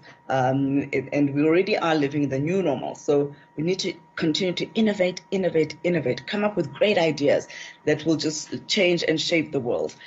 Before I close, I just wanted to inspire all of us. When I speak, I don't speak at people. I speak with us, because it's also a conversation, and I'm also learning from my own words. I'm also learning from my own experiences, and it gives me a chance to reflect again and to think, okay, how can I do that better next time in terms of my self-work? We always have to remain a work in progress. I always say that I'm not there, and I'll never be there, because if we wake up one day and think that you have arrived, wow, that is going to be a very sad day, because that's the day you're going to stop growing, stop striving to be a better person. That's the day you're going to just become stagnant. So every single day, I try to work on myself. I'm a work in progress, and every single day I try to show up at my best and my authentic self. So it's important to really just live your best life and choose you, because when you choose you, you have so much in your reservoir that will overflow, and then it can give so much to others, whether it's your husband, your children, your family, your community, even your peers, your colleagues. The cup that runneth over has got so much more to give and to bless others with. So I want to just encourage you, ladies, that have a passion, have courage, have a vision for your family, have fun with your children. And always remember, in our households, we're a prayerful household, and encourage your children to find their own truth and their faith, and because faith for me has been my guiding light. Faith for me has literally saved my life. I mean, when I had my miscarriages, I went through major depression over time. And it was through only my faith and believing that God will visit me. And of course he did. And so faith for me is everything. And that's what my father used to say to us. Papa used to say, baby girl, keep the faith and don't lose the hope. Keep the faith and don't lose the hope. And let me close with one of my favorite poems that people often ascribe it to Umadiba, this poem by Marianne Williamson. She has a devotional book, a reflection book, and a meditation book that I read every day.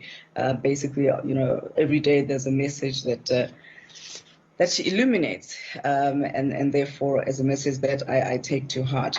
Let me read this. Gotta put on my eyes. Gonna still need some eyes. And it says, you are a child of God. Hold on. I think I must pick it up from 4. Yeah. Here we go. It was Marianne Williamson who penned the quote. Our deepest fear is not that we are inadequate.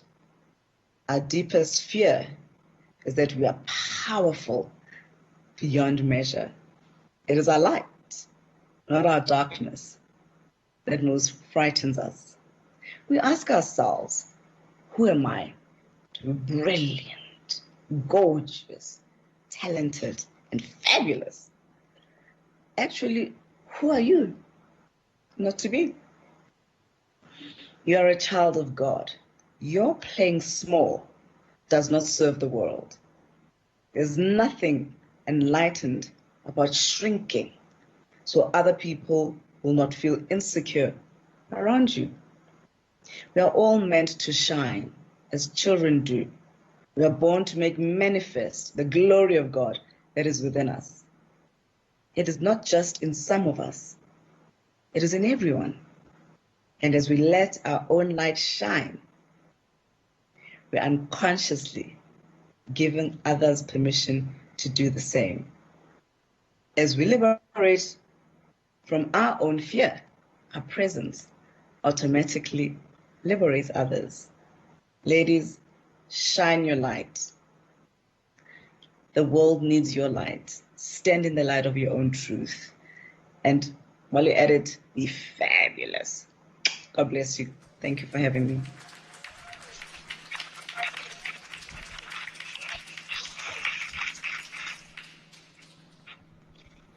Thank you.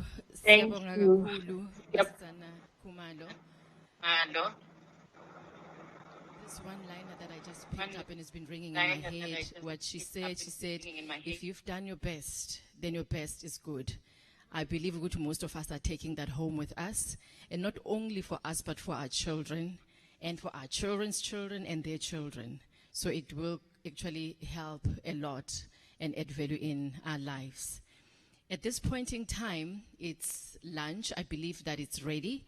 Our honorable guests will move to the executive suite on the other side. And all of us, lunch is served on the side on my right, which will be your left. Yes. Got a music about yo, you know, women love to sing and to dance, you know. At least you get just one number as you're going to eat. Thank you, ladies. So we can.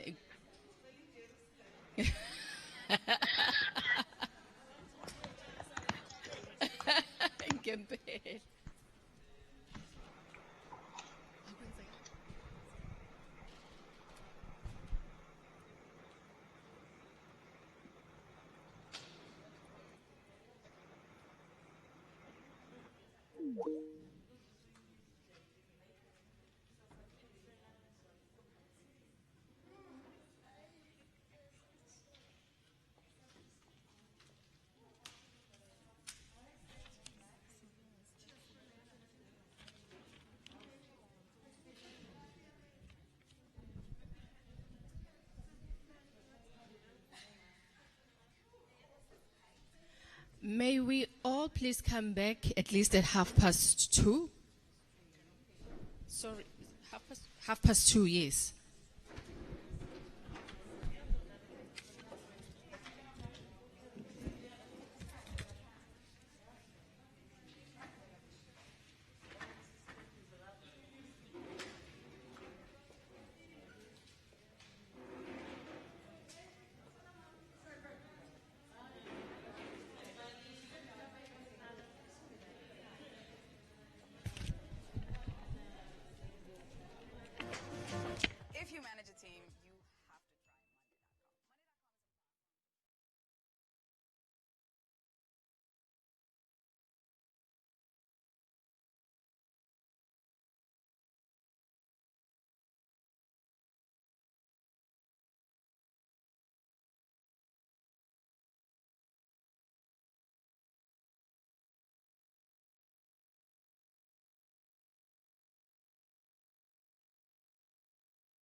The topic about gender-based violence and about growing spiritually as women. Had they had something to do with strategic planning after lunch, I'm sure all of us will be sleeping by now. But they've put topics that are so close to our hearts. The moment kukhulunywa nge-gender-based violence, immediately you think of your cousin, you think of your mother, your sister, your neighbor, your neighbor's neighbor, somebody very, very close to you. Anything that has to do with gender-based violence, it hits home. These are things that we see being dramatized on TV, but in real life, when you see them happening in front of you, they really hurt a lot. Especially the fact that these are things that happen to us women. But I'm not the one to deliberate about gender-based violence. This script has been given to Ms. Zodwa Dlamini to take us through gender-based violence and life after gender-based violence. Ms. Dlamini, the stage is yours.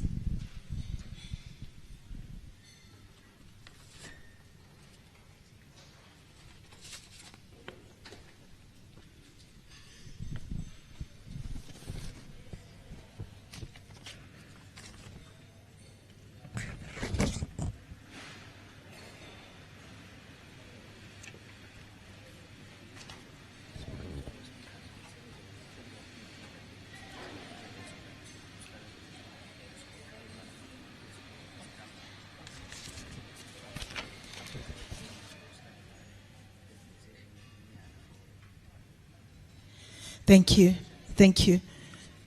Program Director, thank you so much for directing the program in such a powerful, humble, and such a professional manner. Thank you so much.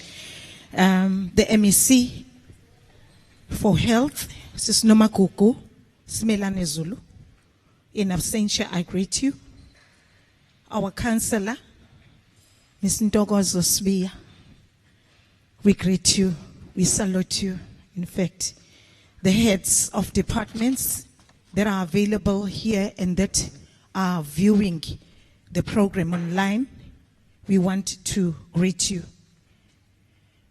All the guests that are available right now in this platform, in this room, and those that are viewing us in their homes, in their offices, KwaMasipala neThegu, and all the surrounding areas.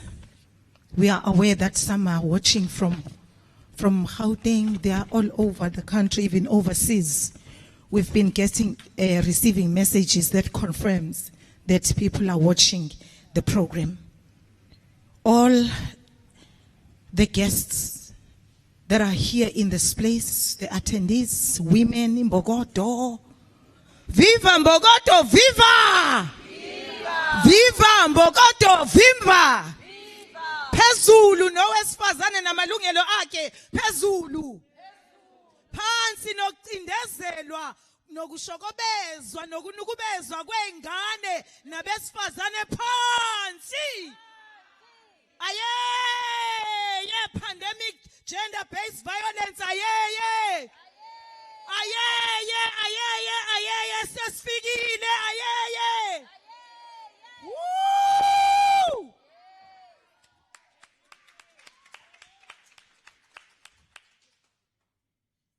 I also want to greet the media section, communication section. They are doing a wonderful job because they ensure that those that were not afforded with an opportunity to be here, at least they can be able to enjoy the program. Thank you so much. Gender-based violence, bantwana bagwethu.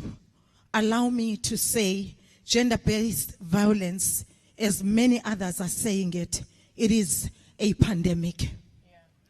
We cannot overemphasize the fact that it is a pandemic. And it deserves the attention that was given recently to the COVID-19. We saw every man and woman, we saw even children, every walk of life.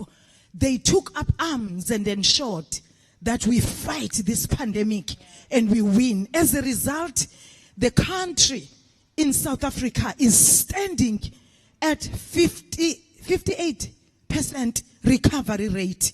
Is it 86 or? But we have seen even in smaller departments that the recovery rate is amazing. Why?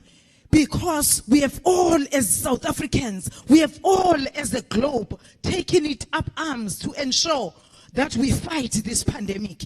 Likewise, we need to be fighting the gender-based violence with the same spirit and mind and heart. We need to fight gender-based violence just like we fought HIV and AIDS. Who knew that you and I would be alive at this time?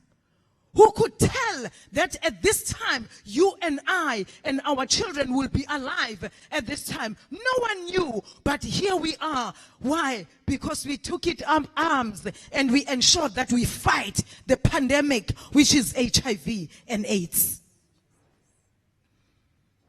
And I want to say, you as a woman, you are made out of the image of God. Even males, they are made out of the image of God. And we are made even out of his likeness. Guess what? As a woman and as a girl child, you don't deserve. You don't deserve. You don't deserve. You don't deserve. You don't deserve to be abused. I said it, I say it once again. You are made out of the image of God. Actually, you are God yourself on earth with a small g. And you don't deserve. I don't care whether it's an abuse financially. I don't care whether it is an abuse psychologically. I don't care whether it is an abuse socially. I don't care whether it is an abuse sexually. You don't deserve to be abused. No one in this planet Earth deserves to be abused. There's not a single man and woman deserve to be abused. Why? Because God has given you a right to live on earth. You have a right to live with freedom. You have a right to exercise and to enjoy your freedom as a woman on earth. You don't deserve to be abused. Guess what? The perpetrators, they look as beautiful as you and me. They are found in parliament. They are found in churches. The very place where we are supposed to be healed. But churches are turning from being a healing building and a healing place to make it a killing place. We are, instead of being healed in our homes, we are being killed. Instead of being healed by our neighbors, we are being killed. You have a right to live. I'm here to announce to you, and I'm saying it to myself, that you don't deserve to be abused. Whether it's physical abuse, you don't deserve. When God looked at you, he looked at himself. When he looks at you, he looks at himself. You don't deserve to be abused. Whether you are at home, whether you are walking on the streets, woman who is listening and watching us through social media, you don't deserve to be abused.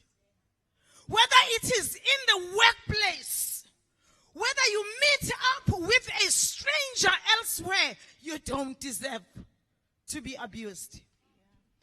Both men and women are supposed to be rulers on earth. Both of us, we are supposed to dominate in this planet Earth. Dominate not each other, but dominate over the fish of the sea. Dominate over the birds in the sky. And dominate over every living creature. And you are not, yes, you are a living creature, but not the one that is walking on the ground, you don't deserve to be abused. When women marched 20 years ago to Beijing, in most cases, most of us don't understand. And we have never taken that prerogative to actually go through the reasons why they went through to Beijing. In most cases, we misinterpret why they went there. Why? Because after men fell in the Garden of Eden, where God blessed and ordained men and women, when men fell, men lost dominion and we became animals. That is why when I see my counselor, I see a pulling down person. Instead of lifting her up, I pull her down. But if I was walking in dominion, I wouldn't be pulling anybody down. Because I would understand that she is made out of the image of God.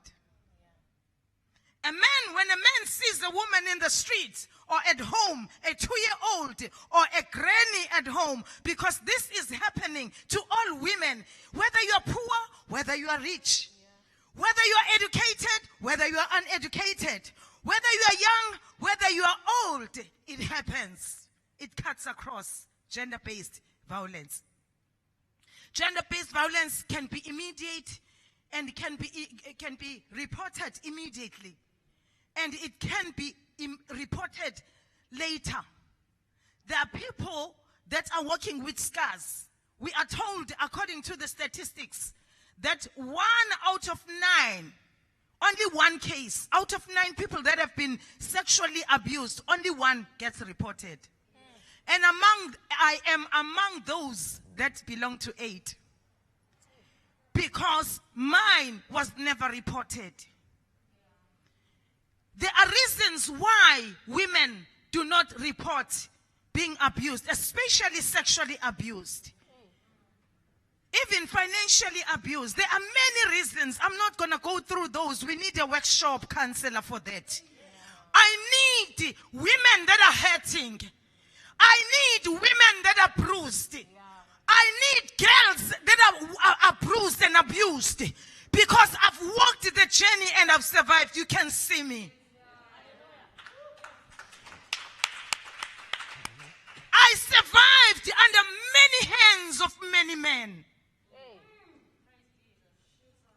Not a hand, not 2 hands, not 3 hands. You will hear, I'll just tell you in 5 minutes. When it happens immediately, at least it's better. Because the perpetrator or the abuser will not get away with things. He will not run away. He will not get away with murder. But he will be known. And then you immediately get social help, psychosocial help. You get medical help. You go through the PEP program, post-exposure prophylaxis, you know, so that we prevent Satan's sicknesses from happening in your life. That is the immediate, you know, when you respond and when you react immediately after you have been abused. You then get a legal help. Why? So that you go through and report the case, and then they follow all the processes, the legal processes, so that the perpetrator can be arrested, or it becomes your word against his word. How sad are the things that are happening in the countries where gender-based violence is still rife and very rife.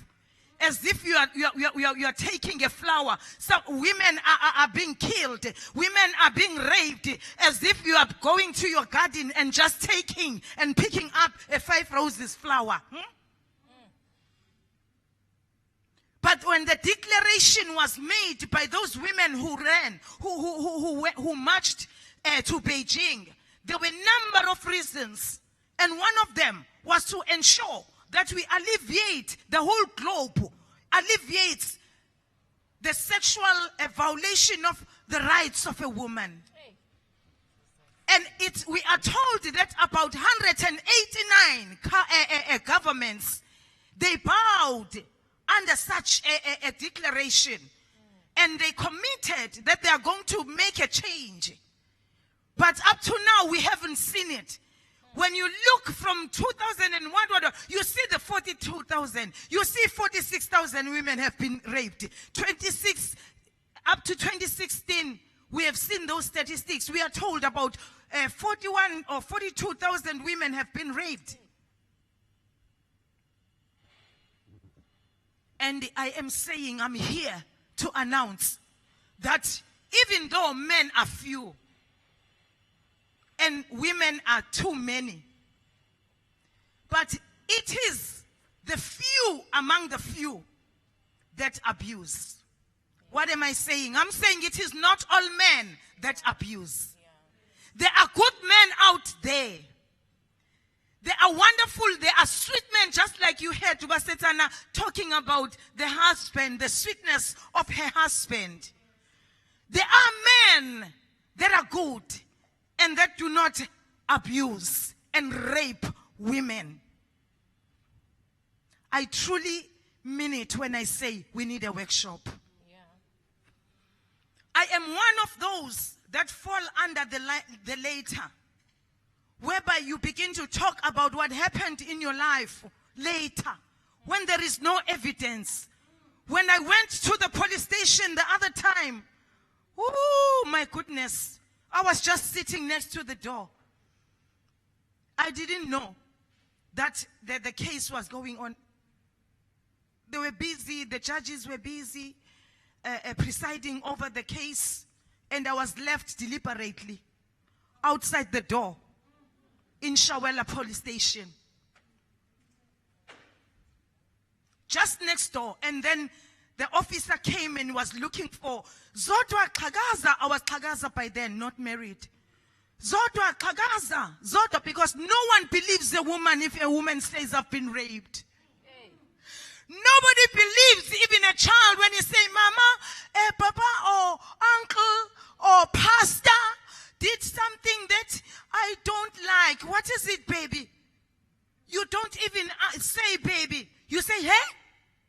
What are you talking about? Because patriarchy is evil. Patriarchy is evil. But it is worse. I say it again. It is worse when women begin to embrace patriarchy. We have seen women that have been raped. When they report their cases, no one wants to believe that woman. Nobody wants to believe. Instead, they will greet and hug and kiss the perpetrator. And you are standing there at the corner. Nobody wants to listen to what has happened to you. You die while alive. You are killed while on the ground. Before you get inside the grave, you're already dead. Because when they look at you, they look at an evil woman who is lying that the pastor raped me, who is lying that my uncle raped me, who is lying, oh my goodness. 20 years ago, there was a declaration to ensure that we emancipate women. But women were long emancipated by Jesus Christ. Christ emancipated us. Christ liberated us. You don't need any liberation. You only need to do a paradigm shift in your mind. You just need a paradigm shift that you are powerful, you can dominate, you can subdue, you can win, you can be victorious even after. Just like myself. I strongly believe that there is a light out of darkness. There is light out of darkness. When you begin to see the darkness, you must just don't look at the darkness. Begin to look behind the darkness, because there is light after darkness. I was born in a family, Kagaza family in Umlazi Township. My mother and my father had migrated, had left Mayville. You know, when there was a migration, when there was the Group Areas Act, they were taken from Mayville and they were located in Umlazi Township. So I grew up among by parents, you know, that were very prominent figures in the community. They were respected. My father had a general dealer. Oh, he loved entrepreneurship. He was an entrepreneur. And it happened at home, in my life, that two of the boys that were hired by my parents, one of them took, sneaked out of the shop because we were selling, my parents were selling amalahle, coal and paraffin. They sneaked out, one of them sneaked out to go to my house, to my home, where he raped me. And one word he promised, he said, I'm gonna kill you if you dare tell. So I was introduced to the killing at a very tender age. The other time, because you will read in my book, I don't want to take a long time being detailed. The book is getting ready. Counselor, the book is truly, truly getting ready now. I've just received the endorsements and the foreword. I've received it. So I'm truly, truly at the final because it was very difficult to write the book. The other time, another boy again comes. I was sleeping. I just felt something, hitting me on my face. I was sleeping during the day. Just after school, I felt like I was very tired and then I slept. He came and he raped me. I thought I was over and done with rape, only to find a prominent figure in the community that once competed with my father a mayoral position, and he got it, but he raped me. I couldn't tell my parents that Ubaba so and so raped me. I couldn't. It was like he was helping because at that time, my parents had lost everything. Ubaba Griffiths Mkenge, that the MEC was talking about. We know them at home because they were fighting the case of my parents. Because after my father crossed the floor from E to E, after he crossed the floors, he created enmity without knowing. So he lost the shop. So Ubabu Griffiths Mkhange, may their souls rest in peace. They fought our case at home. And my parents were about to win that case. And 3 o'clock in the morning, we heard the very one that had raped me standing outside with some few, telling about how Griffith Mkhange was slaughtered, was killed. We were the first in the family before the Umlazi turned into fire. We already knew because we heard in the morning. Closing that page, I was taken. After that, I was taken because I couldn't cope. Psychologically, I couldn't cope. I was coping. I became a school dropout. I am a product of a 10-year delay. I am a product of a 10-year delay. My life delayed for about 10 years. I was taken to Newcastle so that maybe if I changed the environment, nobody knew what was happening. I was just hysteric because I couldn't tell anybody that, those effects, those after effects. I'm trying to shorten. And good people, when I went to Newcastle, I thought it was over. I met up with a stranger who raped me. I would say he's a rapist, but that one you need to clap hands for him. For me, actually. Because when he had just inserted his thing, because I was sent to collect some material in section 5. Out of curiosity, I looked at the plastic and I found a knife. You know that knife, razor, that when you screw, it takes out a razor. Yeah. Curiously, I took it and put it in my jersey. I was not wearing anything that can attract men. It was a long skirt with, buttons from here to, you could not even see how I'm made. Can you see what I am made out of the image of God. When you get raped, it's because the enemy is against your destiny. When I was coming back from Section 5, Newcastle, I went through the bush before they could build in Section 3, those shops, that mall. Just in front of Babu, he was an MEC for Inkatha, MP for Inkatha, Babu Mdlalos. Just opposite that house, that is where that rapist raped me. Just when, and somebody, I heard a voice saying to me, tell him that somebody is watching. When I said somebody is watching, he said, eh? When he turned in trying to look for the person that is watching, I took out a razor and I cut the private part. After that, I ran for my life. Sorry to men that are here, but I had to do it. I don't know what came into my mind, but ironically, I believe it was God, because in that darkness, in that trouble, in that tribulation that you are going through, listen to the man above speaking to you how to escape. There is always an escape route. After that, I went home. I couldn't tell. I didn't tell. They asked me because I'm sure something was showing. But then I denied. I said, no, nothing happened to me. Because I was staying in Newcastle with my brother's wife, Umakhateb. Closing the page, I was taken to Johannesburg. In Johannesburg, trying to make life.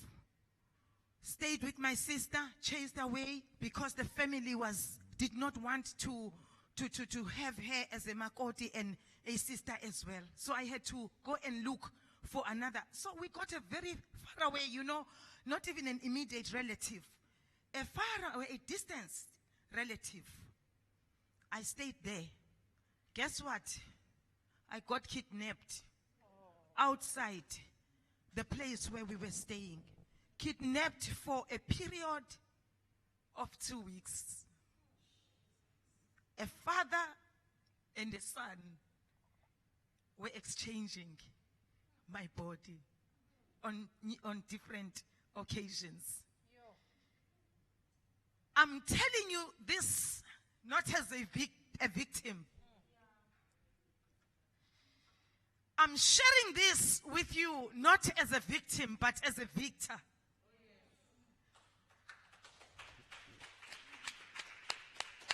I'm declaring that I refused to be cocooned and to be prisoned by the thoughts that came into my mind and heart at all times. I thought it was over. Yo, good people, you need this one. You have to go to the book to learn about it. There are so many things that are there. Because I found myself at some times, ube taxi man. A very feared kind of a man, but ubefana nenkabi in this day and age. Angimaz, I did not know him, he did not know me, but he saw me outside and he sent the boys to grab. I was abducted. Bangubula kanje, bangfake motweni. The ironic thing and the ugly, the worst is that one of the Sundays when he took me to his church, kugqokwe iminazareta. I was in prison. I was sitting among women because women were told, don't let her alone even to the toilet. But this one, she needs help. They were told I needed help. Up to today, I don't know about that help. That is why I say patriarchy is evil. But it is worse evil when it is embraced by women against other women. We begin to elevate and to uphold and to celebrate those that are killing the nation in a form of a woman. let's close the chapter. Outside the gate in Mfulo, a fourth house from Shabalala's house, who was the mayor, standing after cleaning the house, waiting for amagwinya, snookfish. Came a man wearing beautiful suit, driving a car that is the same as the color of the suit that he was wearing, cream white. I can't tell whether it was a Mazda or lazy motors ama ayine. Hit me, and I'm wearing impahla zokubolekwa because I was poor. Wearing my other sisters, my half sisters' dress. It was a skirt, white skirt, and a white shirt. He pulled me out of the gate because I was inside the gate. Pulled me out of the gate. Wang shove them motweni. He drove off. He was gone. Oh my goodness, he drove. Now, as an adult, I can tell that he was driving just to make sure that he disturbs. I can't, so that I don't mark, or I don't know, I don't remember where I came from and where I am.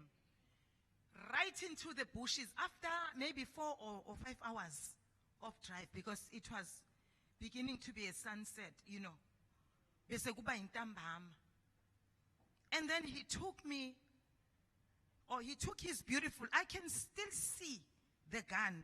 It was a gray gun. He put it on the way while he was driving. He put it on my lap and he looked at me. Again, there was a voice that said, tell him that you love him.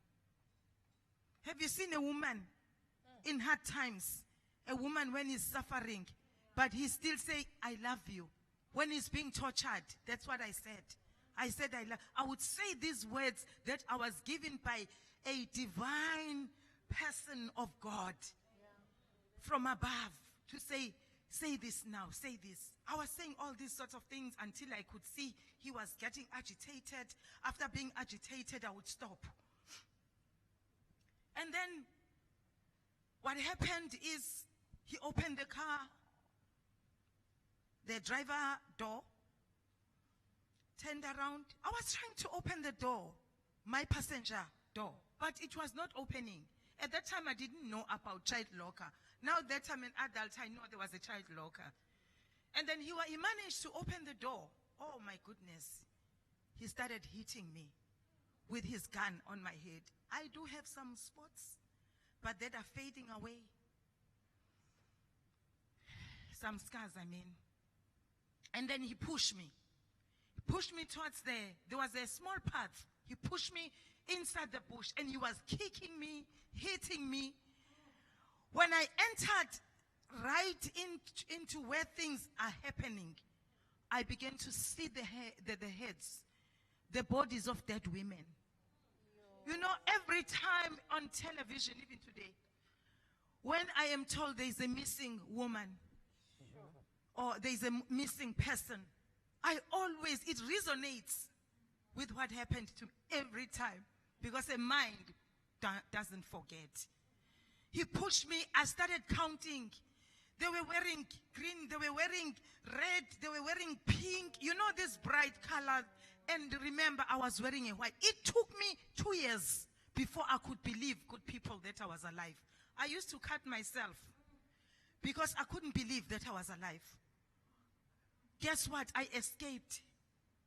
It's there in the book how I escaped, good people. But I saw dead bodies of dead women lying there. Jesus. He took me back, kicking me, and I was telling him, I love you. I was not fighting him. Only when I met with Makoskoza, she told me, because she had me some years ago at Durban City Hall, where I was sharing my story.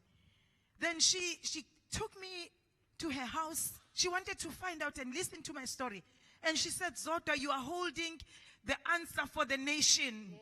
And you are holding an answer for the nations. because we do the forensic investigation on dead bodies. When investigation or forensic investigation is done, the only time you can tell a woman was fighting is by reading the body.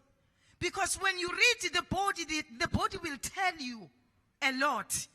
So that is how we would know. So when I looked at them after, I was home and, because these things kept on coming into my, they were flashing. Even if they were stored in my subconscious mind. Even if I don't think about rape, but always it would haunt me. And you can imagine somebody who's helpless, hopeless, How many other women are hopeless and helpless? That we now don't have to have the strategic plans in our cupboards, but we now have to take these plans and walk on the streets and say, come, and put them like and allocate them some chairs, some tables, just like we have allocated, the women in this program, and then tell them and walk them through the journey of despair until they are fine. Until they are winners, until they are victors. Guys, he took me back into the car where he raped me. Firstly, he says to me, I must take off his underwear. Something came in my mind and I say, who is going to take off my panty? I'm sure he was crazy. He thought, who is this woman? What is happening? Because only now when I'm older, that he wanted me to fight him so that he can kill me. Thank God I'm alive. Yeah. I never fought back. Instead, the voice kept on saying to me, say this. Tell him this. And then he raped me. I used not to think that he raped because I did not want to believe it happened. And there are so many women who are living in denial that it didn't happen when it really happened. In a home, in the church, in the workplace, everywhere, even in the streets. He raped me, I escaped. He hit me after, rape. You'll get the story, the full story in the book. After that, he said to me, Tsamaya, Neabua Abua Sesutu. Ke letsatsi leo he lan ruta gore wa itse keng ke tshwanetse ho bua mo ke ithute di languages tsa batho ba bang so that I can understand. I had to learn different languages so that le nna ke bue ka utlwa ka letsatsi leo a re ho nna Tsamaya, and I understood that he's saying to me, Hamba. I understood and get here, kiabonga. Like, oh my goodness. Gender-based violence, good people. It is so evil. It reduces you to be so below humanity. What God has ordained for you to be, it has got an ability to reduce you so that you live under the substandards of what God has planned about your life. I escaped. Maybe let me stop there with the story. I'm feeling it inside me. I am feeling some heaviness in me. Not because I'm still a victim, but because of what is happening still in our nation and many other countries. I'm saying to you, in that darkness, there is light. I had to preach to myself. I had to navigate through all those hardships. And there I am today. You won't believe that after 10 years, I got a bursary. I went back to Israeli Banzi High School. That is life after now. I'm trying to shorten, good people. I had to go after 10 years of my wasted life, I went to Zwelibanze, did my standard 9, did my standard 10, and then I passed cum laude. Thank you so much. I got my matric exemption. And then the following year, I had to stay because that's when we received our results. I gave my life to Jesus. Because all these things, when they happened, I was not a believer. Thank you, Counselor.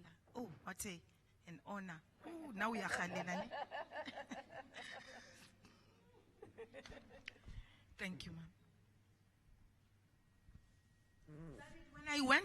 When I was in Zwelibanzi High School, Bomtabela, they will tell you, and many other teachers, Bomtembu, Uguti, I was cleaning the toilets. I came, Gimdala. Ngafunda, Sengimdala. I was an adult. And not even a single person knew what had happened in my life. They just saw this diligent person who loves to clean the school. I challenged girls. I challenged the teachers. I was cleaning the toilets by myself, bringing detergents from my home when we were very poor. Bring it at school just to clean, and clean the verandas, and clean the classrooms. You know, because gender-based violence, it makes you a servant. A bond servant. It tortures your mind so that you don't believe in yourself. So that what God has planned about you, you don't even get to a close to believing and embracing. Good people, ngapasa ngo number 1, 2, 3. There was a girl yakapengu. Says computer number 1, number 2, number 3. Ngapasa. Standard 10 now. After 10 years. After giving my life to Jesus, I got a bursary. I went to University of Zululand, Ongoy. I studied social science, social work. Because in my heart, I wanted to understand humanity. So that one day I can understand why men rape women. Why women get abused. And I studied in the University of Zululand. That year, it was announced to us that we are not going to do a 3-year program, but a 4-year program. Guess what? I came out with an honors. Wow. A person who was a domestic worker, once a domestic worker, and being a victim of that, you'll find it in the story, in the book. Oh my goodness. Good people is Katisiya cancel. But anyway, I survived. Right there was this handsome guy. Every woman loved that man. Handsome. He used to have a yellow jacket. Every time I see yellow, I think about his jacket. You know. Thank you for this women's dialogue, you know, and yellow banners for that matter, because I resonate, you know, with the colors. Handsome man. Remember at that time, my hair was so short. He approached me. He did not want those that are like, you know, my beautiful counselor with long hair. He said, no, I'll go for this one. Hey, I asked him, do you really mean you want to marry me? He said, yes. I asked him 3 times, are you sure that you want me to be your wife? He said, yes. Why? Hey, because I was pregnant with a lot of what had happened in my life. I did not know if he was going to manage me. I can tell you there are good men outside there. Yeah. God gave me a man. Yeah. He blessed me with a man that embraces righteousness, because only the righteous man can be able to ground a powerful woman. When you know that you are powerful, or maybe when you don't know that you are powerful, you see by what you go through. The tribulations and the tests And the torments that you go through are the ones that have come to knock at your door to say, there is greatness inside you. There is something great inside you. In closing, good people, I'm here to announce that you as a woman, you don't have to kill yourself. You don't have to undermine yourself. But pick up your pieces. Stand and fulfill God's promise and God's purpose and plan about your life. I'm here to announce, as a victor, not as a victim, I'm standing to proclaim the goodness of the Lord on earth. And I'm saying I need many other women that are going to stand with me, because I have become an activist. I have become a revolutionist. Woo! To fight the scourge of gender-based violence. I am standing to express the kingdom of God. And I will stand with you to express the glory and the power of God and the purposes of God about your life. I am standing to rule on earth. I am standing to be fruitful together with you. You are standing to be a powerful. You should stand and dominate even over those experiences. Over those experiences. Because you have an ability. You have been given by God. You are emancipated by Christ. I stand to challenge mentality of both men and women. Let's stop putting it in black and white papers. Let's do something about it. Yes, I stand. The other time God said to me, who are you? I laughed when Basetsane said that. God said to me, who are you? I said, I'm Mrs. Dlamini. Zodwa Dlamini. He said, God said to me, no, you are not Mrs. Dlamini.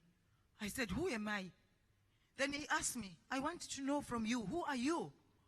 And then I said, I'm a mother of 3 and married to but one husband. And then God said to me, no, you are not all that. Oh, okay. I said, I am, because by the way, God has promoted from the time Gingena University, I've been just receiving promotions. Because rape is a promotion. Abuse is a promotion. Woo, my goodness. Elect is a promotion. And if you can embrace it as a promotion, it will come later.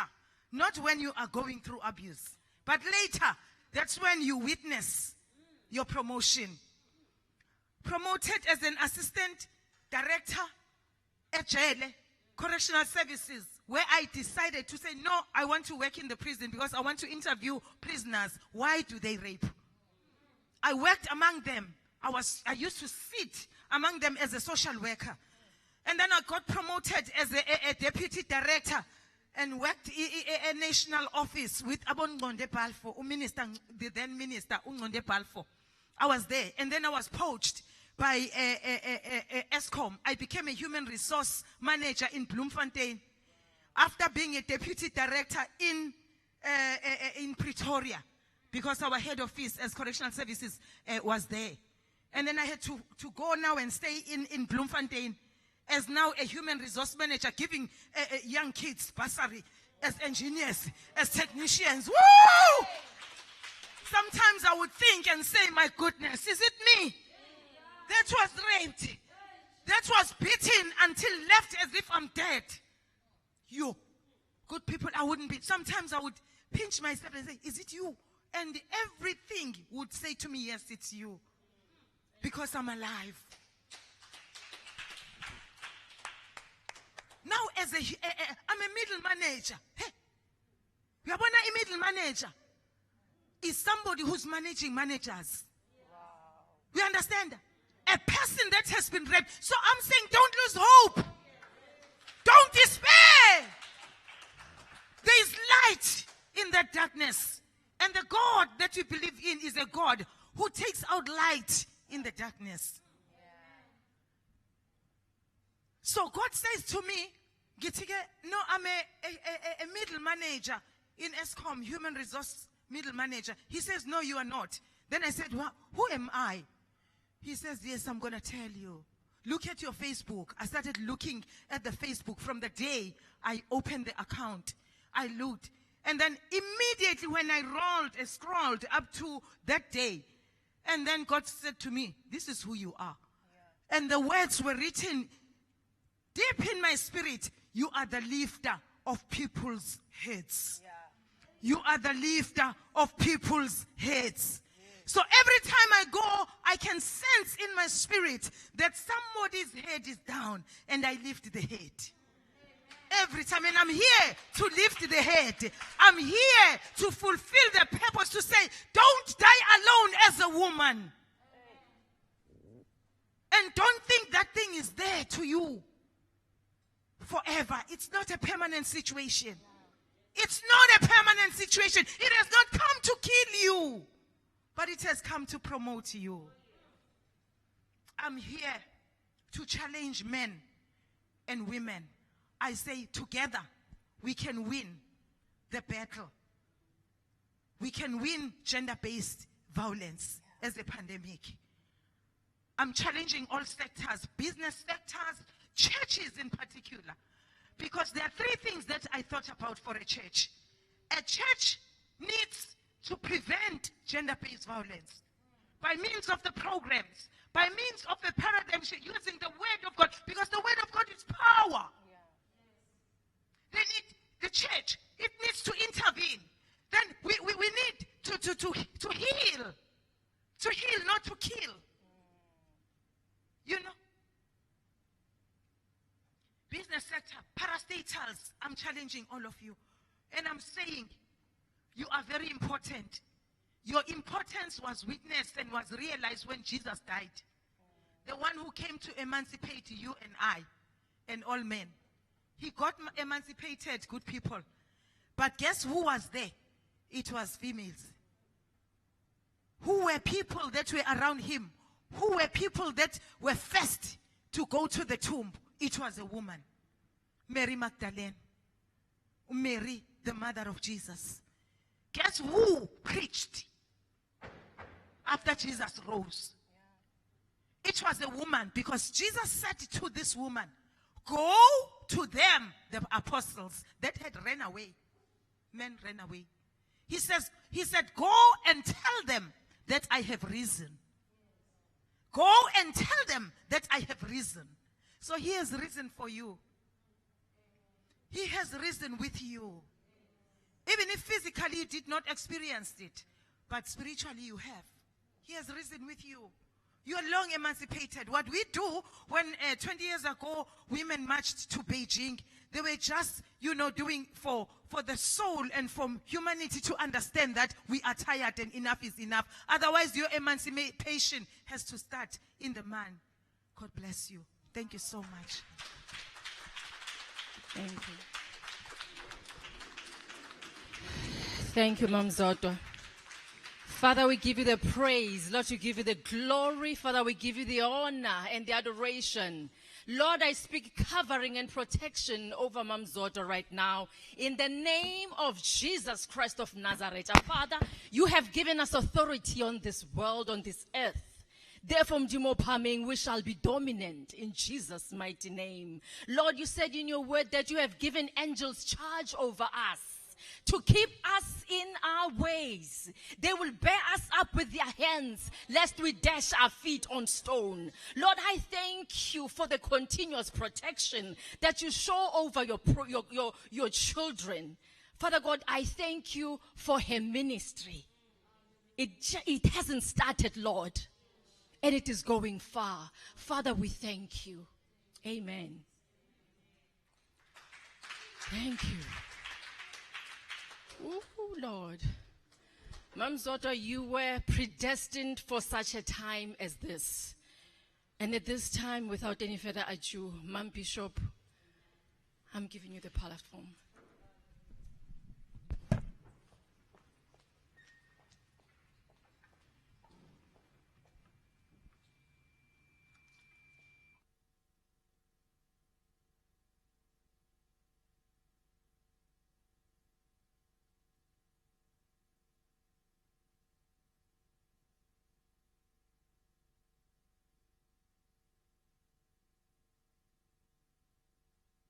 siyambonga uNkulunkulu. Uthi ezwini lakhe ngompostoli Paul, I can do all things through Christ that strengthens me. Noma ke kunzima kangaka kodwa siyakholwa ukuthi kuzokwenzeka kuyahambeka. Nampa omamzodwa Xhakaza Dlamini bema ngesibindi bekwazi ukuvuka bame mhlambe ukuba omunye ngabe kade wafa because awukwazi ukwenza umqondo nomzimba ukuthi uthathe ngendlela usuku ufisa ngayo. It's never guaranteed. With restrictions of time uzofisa ukuba mfishane ngendlela eyisimanga. Khansela Sotobe Sibiya siyathoba kakhulu ma ugcotshwe uNkulunkulu ukuthi sibe kule ndawo namhlanje.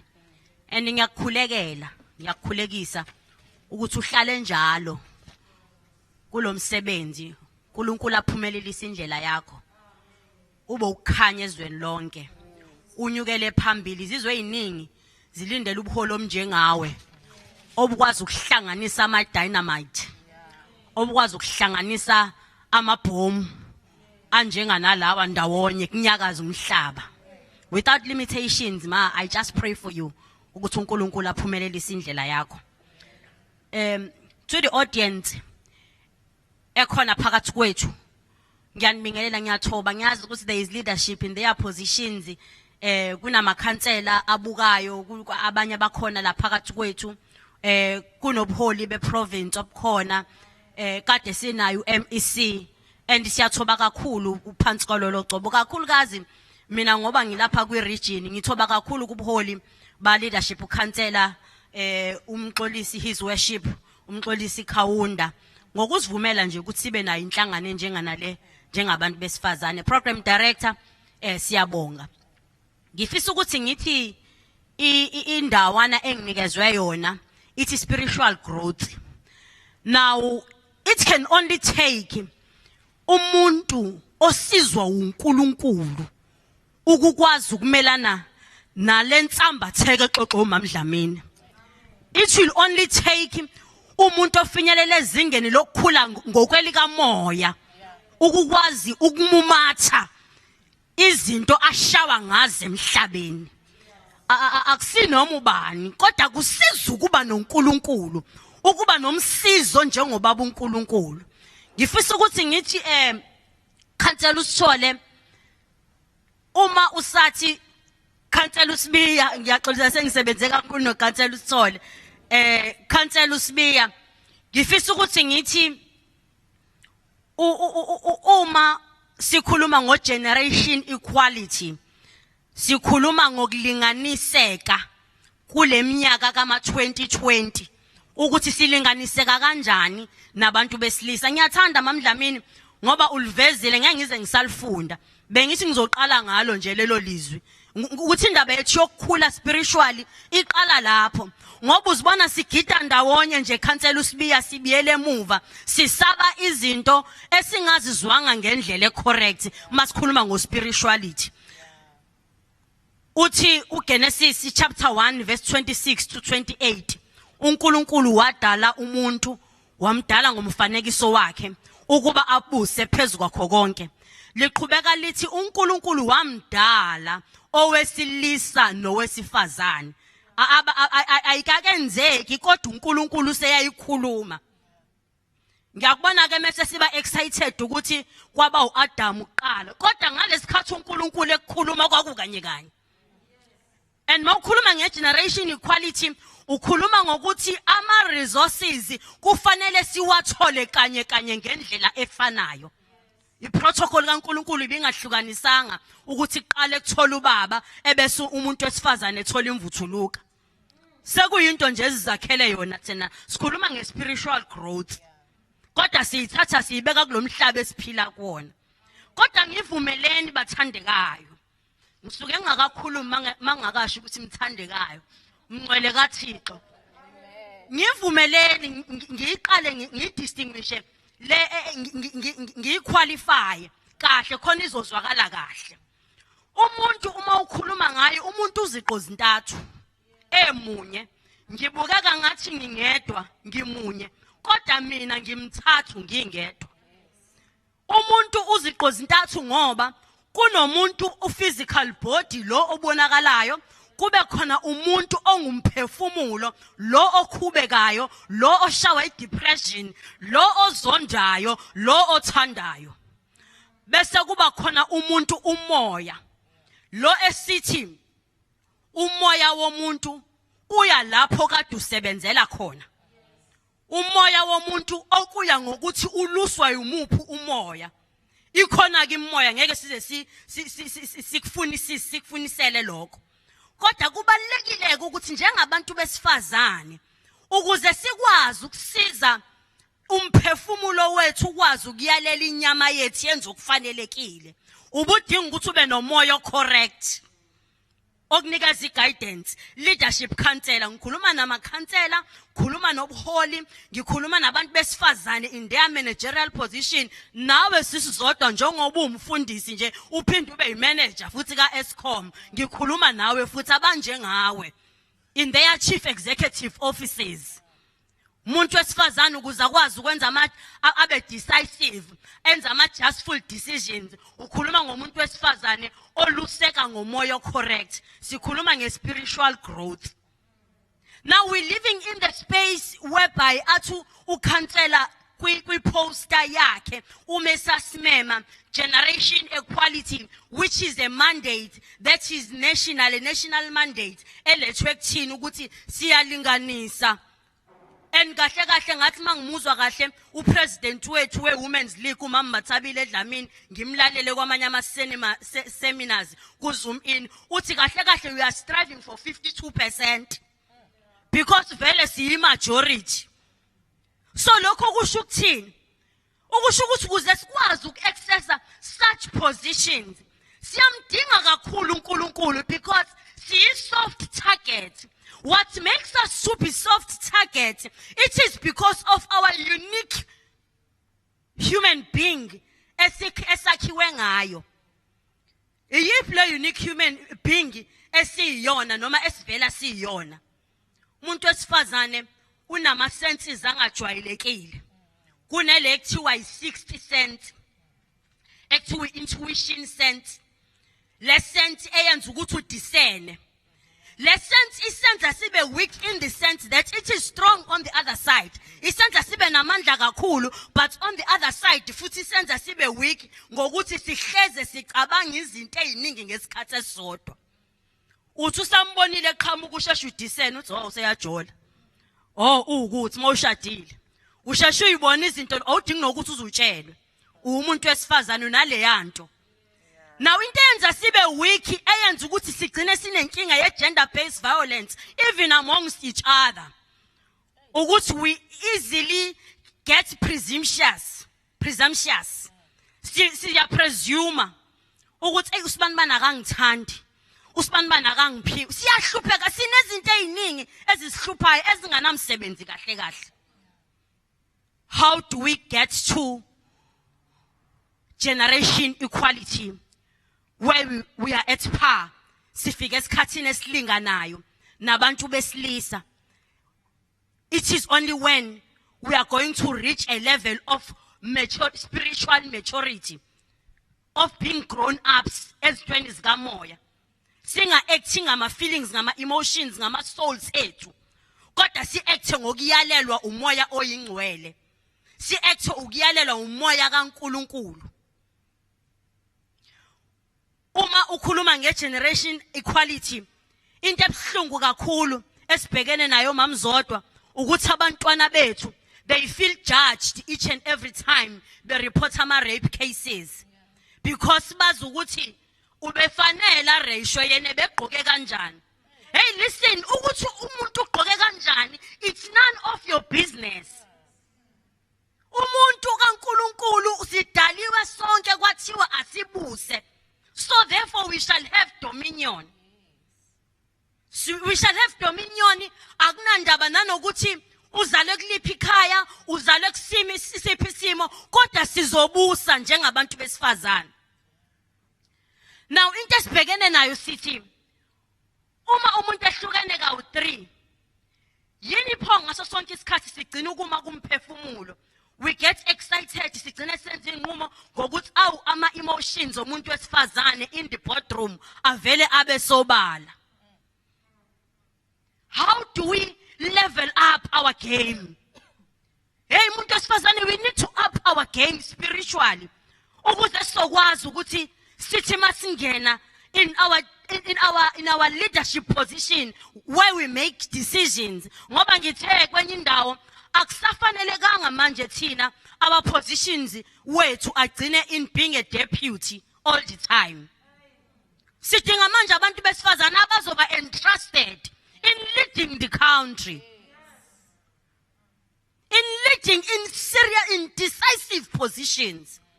Ukuze sizokwazi ukumitha lo 52% and beyond. Because kahle kahle we are a majority. Uma ngabe bengizokwenza i-scriptural reference as umfundisi, as inceki yenkosi, bengizoya encwadini kaSamuel wokuqala, isahluko sokuqala, uverse number 6 no verse number 7. Ngikhulume kafishane ngentombazane ngomama owayishadile igama lakhe kuthiwa uHana. uHana was married esesithenjini. Isithembu ayengene kusona umnakwabo her rival owagcina seyisitha kuyena. Waba yisitha ngenxa yokuthi wayilokhane emhlokoloza, emprovoker ngenkinga ayenayo uHana emshadweni wakhe. uHana wayengakwazi ukuthola abantwana.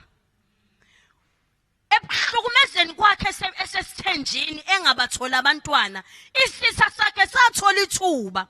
Sikhuluma nge-woman to woman abuse. Sikhuluma nge-gender based violence, whereby I'm abused emotionally. Lapho kufanele ngabe khona I feel safe khona njengomuntu wesifazane komunye umuntu wesifazane. Kodwa kuba uyena ongcindezelayo.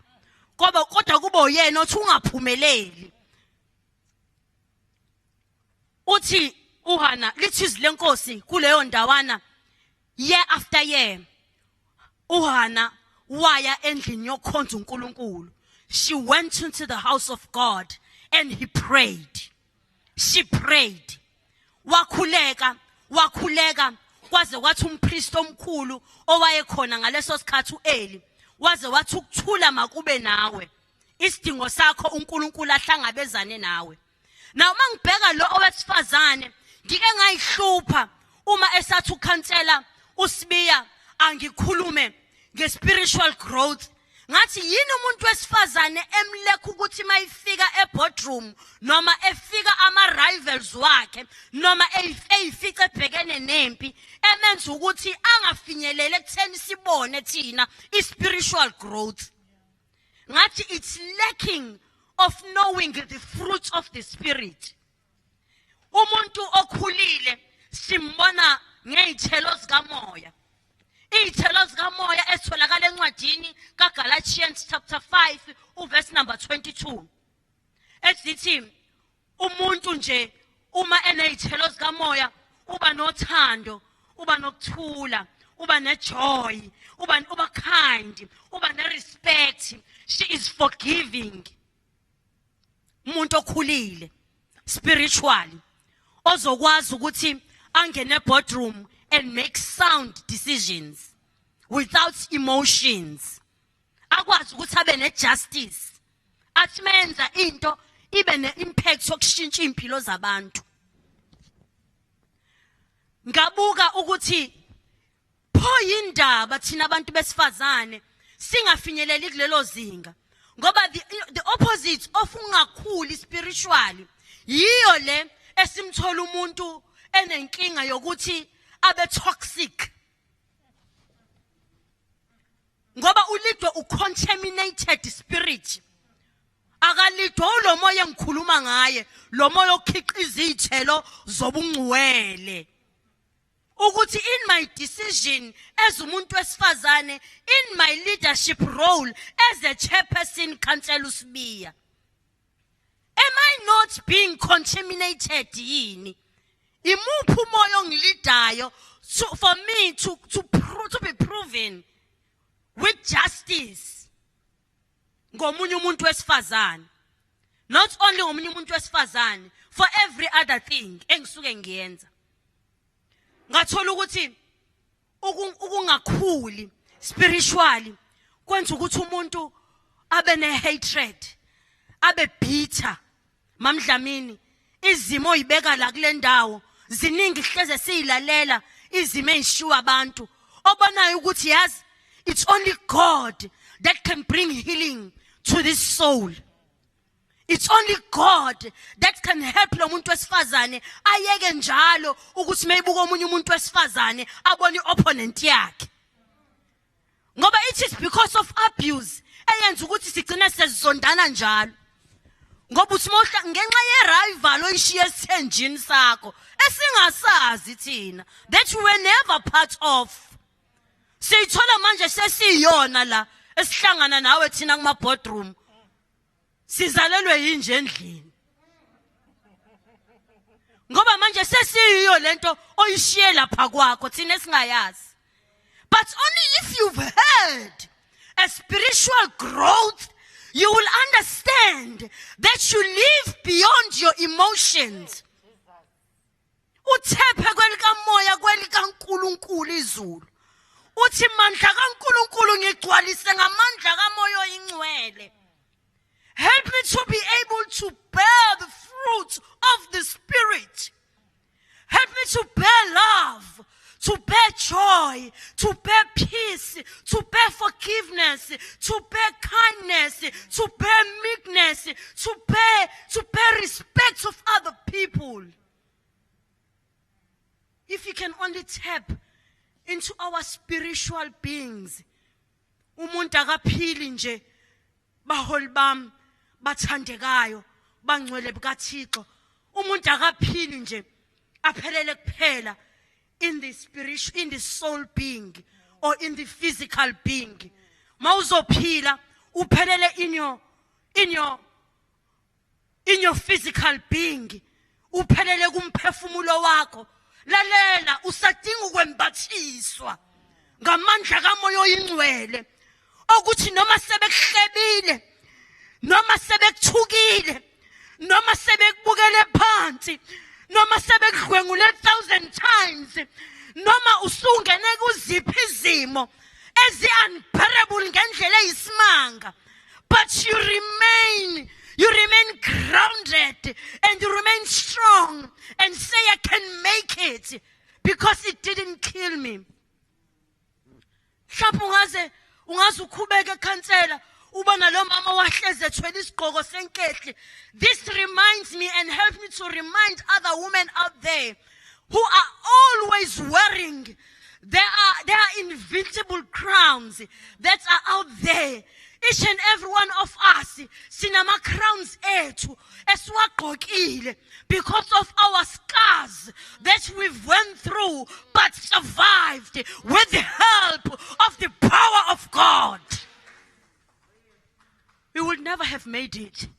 She would never have made it. Look at her position right now. How many of us that have untold stories that are sitting right now and watching? But listen, Mtaka Baba, you do need the power of the Holy Ghost. You do need Jesus in your life. I'm sorry, I thought I would never have said this. Kodwa ngiyafisa ukuthi sikhumbule ukuthi besingeke sikwazi ukukhula in our spiritual beings. Besogcina singabantwana njalo si-actor on emotions. Uvela ubuka umuntu ube nomona ukuthi muhle kunawe, noma ugqoke kahle kunawe, noma uyathandwa abantu kunawe, immediately mase uyazonda.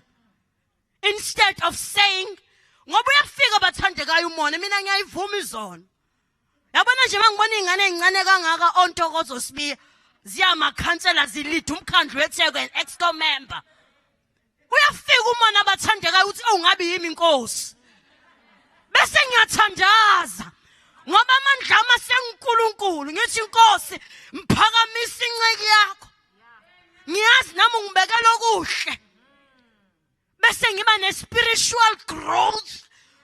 Ngithi mangimbona ngimbusise ake siyekani ukuzondana abantu besifazane ebese sifunda ukuxolela kulabo abasonile ngoba uMamdlamini ngabe akwazi ukukhuluma ngabantu bokuba ngaba-penetrators akhe if she had not went through the healing and forgiveness process ukuze akwazi ukuphila nokuphilisa abanye. We need God. We need Jesus. We do not need abantu toxic in our midst. We do not need contaminated spirit in our midst. We need cleansed spirit with the Spirit of God. Mangase ngiqhubeke manje khansela ukuthi ngisuka ngibe ngibiza altar call. Ngithi ukhona nofuna ukuyikhetha inkosi. Kodwa ngiyafisa abathandekayo. As women out there, let's cleanse our hearts. Singavumeli uSathane asenze sehluleke ngenxa yenhliziyo zethu esiyithwalisile. Khumbulo wesifazane khansela sengihlala phansi otholakala encwadini kaLuke chapter 10 verse 39 to 42. Owesifazane kakuthiwa uMartha noMary. Izwi lenkosi lithi uMary yena wayihlele enyaweni zikaBaba uNkulunkulu uJesu Kristu whilst uMartha ebhizi ekitchen esebenza. Lithi uyabuza kuMartha ukuthi kodwa Nkosi umvumela kanjani lo ukuthi yena ahlale nawe nje asebenze umntanta nawe. Bayabuza banomona. The moment umuntu aba-appointed into good bigger positions baye babuze laba abanye ukhethwe kanjani ufinyelele kanjani. I will never submit to her leadership ngoba ngiyazi process. Hey lalela, to be a grown up woman in the spirit you need to understand ukuthi uNkulunkulu akabuki njengomuntu. uNkulunkulu, whenever he appoints a leader, he goes beyond than just the outlook, than just the age. He goes beyond and appoints umholi wenhliziyo yakhe. Bengafuni bathandekayo kube ngathi ngiyashumayela. Iyangihlupha lento khansela yobizo ngaphakathi. Kodwa ke manje sengihlala phansi. Lithi izwi lenkosi wamphendula uJesu. Wathi uyazi ukuthi uMary ukhethe kahle. Akayikuswela lutho ngoba ukhethe ukuhlala enyaweni zami. Mhlawumbe uswele kangaka uhlezi ukhathazekile izitsha ngale kitchen ama position ngapha ugada abantu ukuthi benzani bayini. Mhlawumbe ngeke ufike lapho ufuna ukufika khona. Ongasubuye nje ube la uhlale kuNkulunkulu uthi Nkosi nguwe ophakamisa umuntu, nguwe okhulisa umuntu, ngisize ngibe nezithelo zikamoya oyingcwele, ngisize Nkosi yokulunga understand ukuthi mina ungidalelene emhlabeni ukuze ngizokwazi nokunqoba nama rivals ami. Ngiyabonga Nkosi yomusa inibusise. Siyabonga. Siyabonga, Ma'am Bishop. Thank you so much. At this point, can I please open an opportunity for at least 3 of you ladies? If you want to come in and say something, please feel free to do that.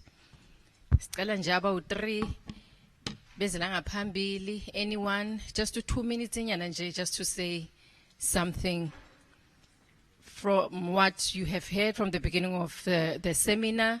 Anything? Yes.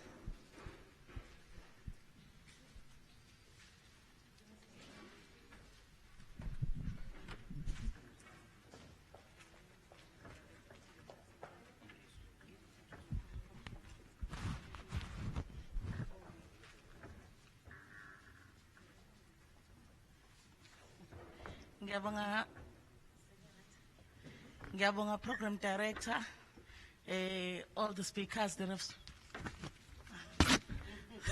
sorry about that. Ngiyabonga program director, all the speakers that have spoken. Ngibingelele no Mam Khansela. Ngibingelele Mam Khansela, and also ngibonge to be part of this program. My name is Nompumelelo Umpumiwa Kamabaso from Otongat. I'm not sure whether it's contributions that I'll be making, but Mhlambe okokuqala nje, I just want to pose a question kuwena Mam Dlamini. I heard you explaining about your ordeal, everything that you went through from growing up till now. And I've heard also your successes. Yours is a success story, even though it started badly. But I just want to know, Guti, how do you relate to men? Your feelings towards men? Mhlambe uma ngabe uhlangana nabo or wherever, yeah, ukuthi, how do you really relate with them since they've been, you know, doing everything that has happened to you? Okwesibili ngiyafisa nje ukuthi ngithi I wish as women we can be in a position where we can say I can instead of I can't, because sometimes we use that as an excuse. You say I can't do this because, but when you meet people such as Mam Dlamini, such as Bishop, such as Sis Nomagugu and all the other speakers, that's why you realize who I can't really, it does not have to work to you as a woman, because there are so many things that you do even at home, so many things that so many people also that are depending on you to do things, but you are able to do them. But when it's time for you to do something for yourself, you say I can't. I've seen men getting positions, getting up for positions, and when they are asked, even though they can't manage, you know that they don't have the capacity to do so, but you find them saying yes I can. But when it comes to us as women, we say no I can't. The issue of pull her up, pull her down syndrome, I wish now we can say you pull her up now. We need to start pulling ourselves up, because no one is going to pull us up. Sometimes I have seen this, that as women, when we get into positions of power, and sometimes you get even consulted about something, or you get to make a decision about something, you find that when consulted, you as a woman, you look down or to another woman. Even when maybe their name they get suggested, to say, hey, but lawyer, whoo, eish. Are you really serious about her? Let's start pulling ourselves up. Let's start pulling other women up, and make sure we see nabo they get to where they have a potential to be, and we give them the support they need. When you find a woman like such, or young women like Ntokozo, they are in power, position of power. Don't undermine them. Don't underestimate. You just look at what qualities do they have. How do they arrive to be where they are? And what do I need to do myself for me in order to be there, or in order to be where they are, or even far above where they are? Ngiyithandile mali obukhuluma ngayo emotional intelligence, ukuthi ngempela you need God. If you don't have uNkulunkulu, ungeke uzukwazi ukuba ne-emotional intelligence, because it takes angazi in, because emotional intelligence, it needs you go to, right now I'm angry at something and I meet another person who does not even know that I'm angry. I have to pretend, I have to show them a good emotion, that I'm happy, whereas I'm not happy. It takes a lot. It takes a lot of strength for you to be able to do so. I'm not sure whether it's the way that we are orientating our kids as Gwewashiwo. Because uthola ukuthi ne as we khulunywa ngabantwana, I like indlela akhulume ngayo uMam Khumalo Basetsane when she was explaining how she's dealing with her kids and their individualism and so on, in terms of disciplining them and so on, and how she nurtures them in terms of achieving, or in terms of driving them towards they can be in future. And I'm thinking to myself, what if sometimes it's us maybe as parents who esenda ingane zethu zibe less confident sometimes zibe less confident. Mhlambe uthola ukuthi ingane, I'm not sure whether it's hina. Okay, let me not say it's us. Let me just say it as a question. Ukuthi, is it really us who does that? Eyenza ukuthi ingane iphume la ibe less confident about themselves, especially girl children. Is it us who does that? By the way that we are orientating them as they grow up, or maybe the way we speak to them, when they, okay, like a boy child can do whatever that they want, but a girl child, you say, hey, yehla lapho uzolimal, don't do that because you're gonna get hurt. Is it us who caused this problem that we're having? And also the fear that they have, do they carry it along throughout their lives to an extent that they become susceptible to people that may harm them? I'm not sure, but that is my contribution. I'd like to say, Nje, thank you very much for this empowerment dialogue or workshop or seminar. I don't know, but it's very, very much empowering.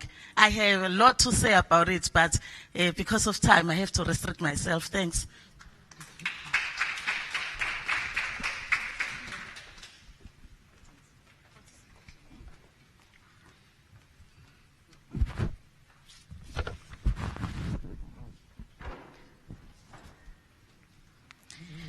Ngiyabonga kakhulu program director for the opportunity osiphe yona ukuthi siphefumule kancane.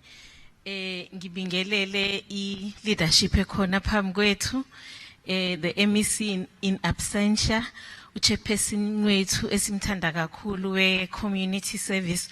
I just want to say, whilst I'm greeting you, chairperson, and say that one of the most quoted quotes Kama Charlotte Maxeke, when she said that you must, as women, but generally I think everybody, kill that spirit of self, and when we go up as women we must bring others with us. So I'm greeting you and thanking you at the same time, and saying that each woman needs an opportunity to be held by the hand of another woman who has reached that point. And that is what you are doing for us. This platform for me is so spiritually fulfilling. You know, you can take it for granted and say that some of us, mhlambe indlela sesihambile, kodwa mangabe sifica I-platform efana njengalena ngathi sizalwa kabusha. Engathi konke esikuzwayo siqala kabusha futhi ukuzwa, because once we step out of that door kuningi okusikhubayo, mhlawumbe umuntu uqala phansi aphinde abe umuntu phaqa, and then sithathwe izinto ezikhona, we get consumed, especially those of us who are in politics. You know, we get caught up in this a political environment that is male dominated. Kwathina manje sesibhukuda na ipatriarchy njengoba nje adusho sizodwa, and then ungasayibona. So mangabe sitholi opportunity efana njengalena usizalwa kabusha, siyayibonga leyo nto. You can never have enough of these platforms that bring women together, that lift women a spirit up, that teach other women to hold other women so that they can climb up the ladder. Siyabonga kakhulu. Ngiyabingelela u-social worker wethu esimthandayo. Ngibingelele kakhulu nakwena pastor. I just want to reflect kancane. I just wish we had so much time. Mhlambe kumele siqale ekseni kuze kushona ilanga sikhulume yabo. But ngifuna ukureflecta kancane kulokho ade kukhulunywa uMEC wethu, uMEC of health. Naye futhi simbongela ukuthi isikhathi sethu seCovid sifice kunomuntu wesifazane at the helm of the health department in the province of KwaZulu-Natal, where we are seeing the true leadership and capabilities of women in leading in times, in hard times, because these are not yabona nje lento ye-COVID, and every no science abakhulu bayasho ukuthi cha into isididila siyazi. So akekho yaziyo.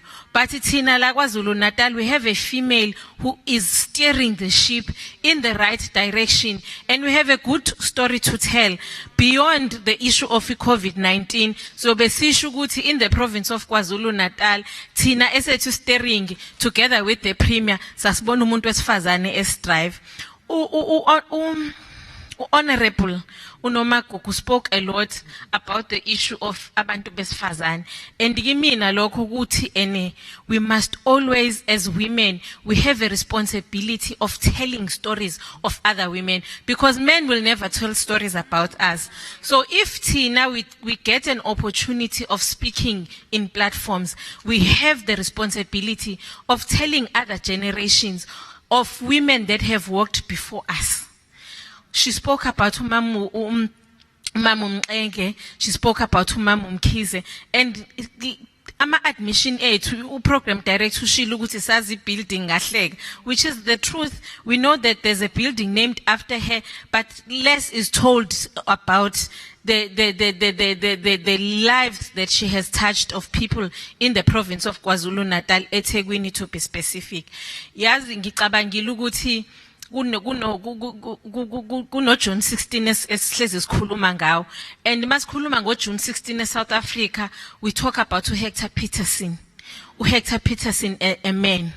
And then sikhulume nge famous photographer ubaba uSam Mzima, who took the famous picture ka Hector Peterson. But there's a woman there who we know her as a sister to Hector Peterson.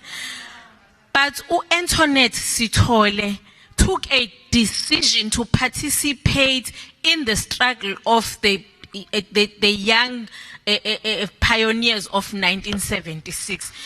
She has, in her own right, taken that responsibility and a conscious decision. But story sakhe simkhuluma as a sister to Hector Peterson. There are young girls who participated.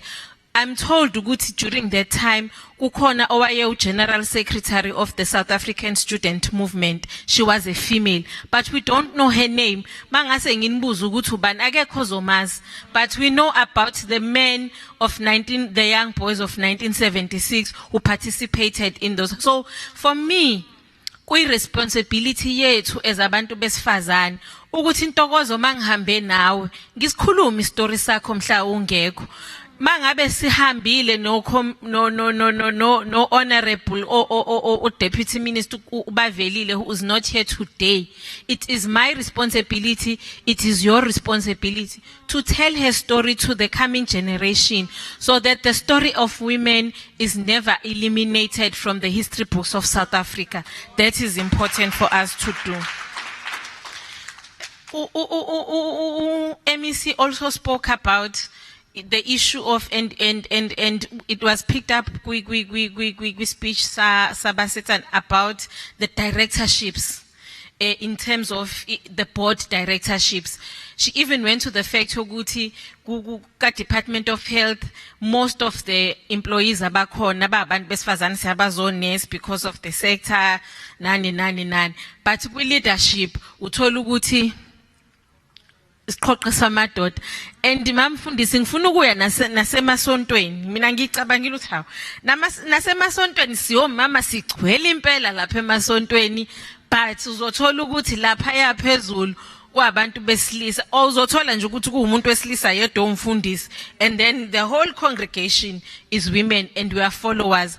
So I think we really need to break that glass ceiling, and for me the private sector is the biggest culprit. Hlezi sifuna government and say push it transformation with government, and we are happy ukuthi the ruling party, and we are hoping ukuthi all other political parties will adopt the 50-50, because for me that is a good start. Mangabe sithi sifuna ukubona leadership esphethe South Africa, we want to see women there at the helm, because for me we as the mothers of the nation can do a better job at leading this country, South Africa. And it starts at ensuring that the leadership of provinces, leadership bomasipala siyababona oKhensela uSibiya bakhona, kwimnyango bakhona abantu besifazane. For me, that is very, very important. The last issue that I would like to speak to, amongst many other issues, is the issue of gender-based violence. And one of the things that the president had noted was the fact that as much as we are dealing with the pandemic of coronavirus, he announced gender-based violence as a second pandemic. And I want to agree with you, Siso Duguti, the fight and the energy that we are putting in all these other pandemics, there was HIV, there was whatever it comes up, and the resources the siyifaka khona must equally match the spirit esifuneka silwe ngayo gender-based violence. Kubalekile because it is killing women. We had a session eMthwalume last week. Bekukhona upresident we-ANC Women's League uMambathabile, and uMambathabile actually challenged ama provinces because bekuyi hybrid session. It was a physical session as well as a session on virtual. She challenged ama provinces ukuthi they must come up with ama statistics, well, not statistics but names of women that have died at the hands of men. It was such an emotional process because now asababiza ngama numbers sesibabiza ngamagama. So uzothola province ukuthi province will be having 100 and something, 80 something, and once they start calling them by names, you know, it touches a nerve. I belong to the organization, the African National Congress. Last year, December, we lost one of our own who was a provincial executive member of the ANC Youth League, comrade Cindy Ndlovu. And for me, it's londa, esingasoze saphela, because, you know, things that happened around a case, even now, akakabi right. And I'm saying that this man robbed South Africa of a contribution of this young woman who was coming up so bright and with many other women, you know. So into gender-based violence is something as women that we need to really fight and not tire, but we need to bring the culprits on board, because asiyibulali thina njengoba nje sihleli lana, asi-abuse thina njengoba nje sihleli lana, it's the men who are the culprits. But we need to be assisted by our government. Mangabe sithi asifake energy nama resources okuthi silwe nayo gender-based violence, like we are doing with corona. Corona, we are doing things that we've never done before. Government departments are operating in a manner that they've never done before, which means that they have it in them to deal with such a lokhuzana. So, and it's true, ukuthi these abusers are found in parliament. They are there. They are found in our churches. They are found in boardrooms. Gender-based violence does not have a poor face. It does not have a rich face. Wonke umuntu wesilisa has a potential to abuse a woman, and we need to bring a stop to it. Ngalawo maze siyabonga kakhulu kumasipala wethu waseThekwini ngokuthi asinikezele lithuba lokuthi sihabule Ntokozo. Siyabonga kakhulu, sicela ungakhathali kulomsebenzi wakho, sicela uNkulunkulu akubusise in terms of you, giving you that strength and wisdom to uplift other women in this municipality, so that as women together we're able to break the glass ceiling through your work. Ngiyabonga kakhulu.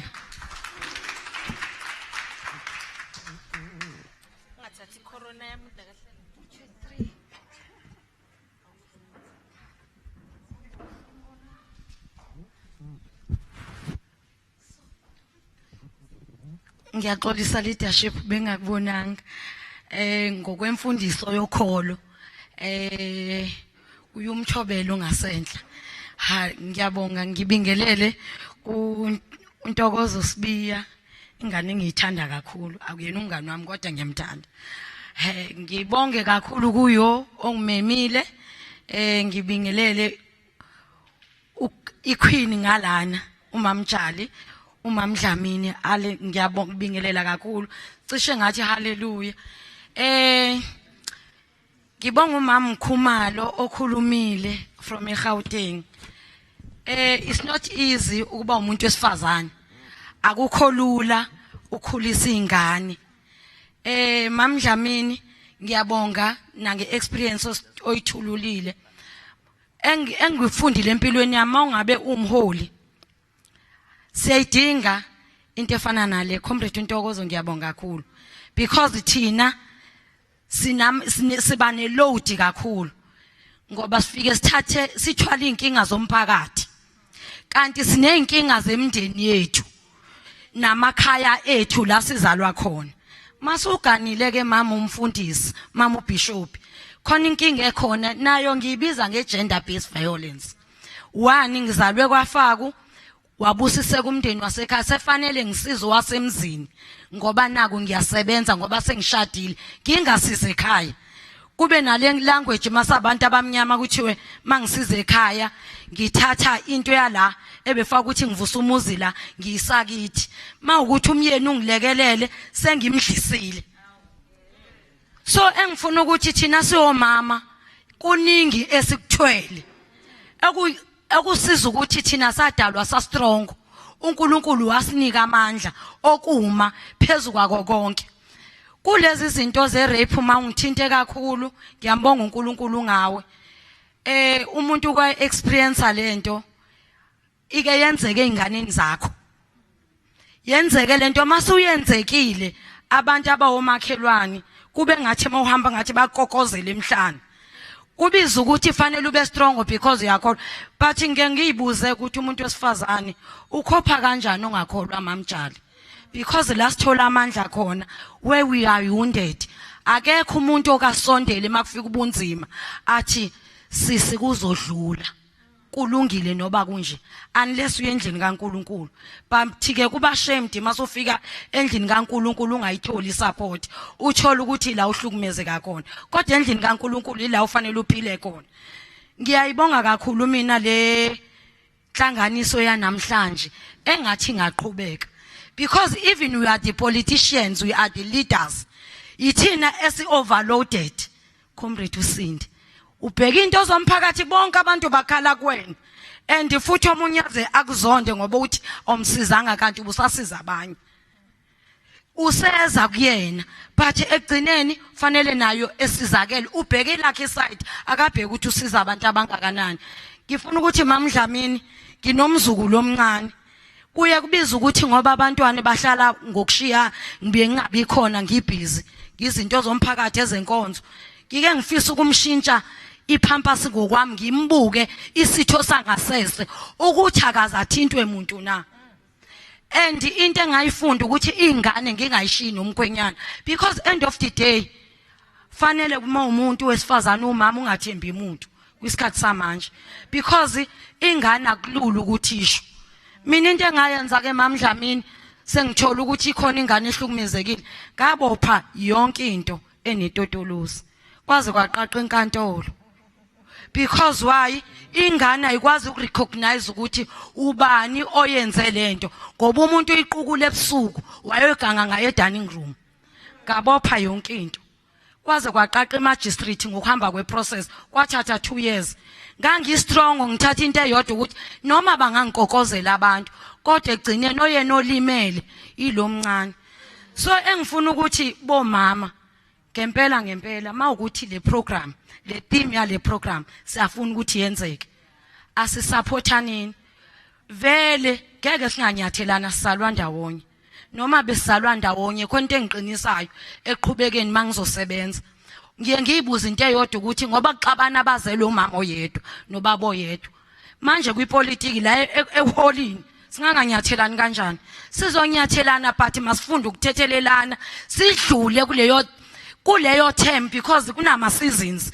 Dlula kuleyo seasons masayidlulile ukuze uqhubeke nempilo.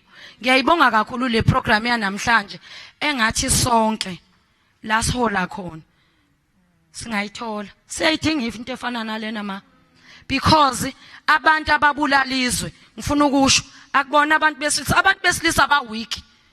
Even emawadini amandla bawanikwa yithina. They are weak. Ayangikusaba ukusho lokho. Ngoba yonke into esiyenza uhulumeni ukuze yenzeke kumathini.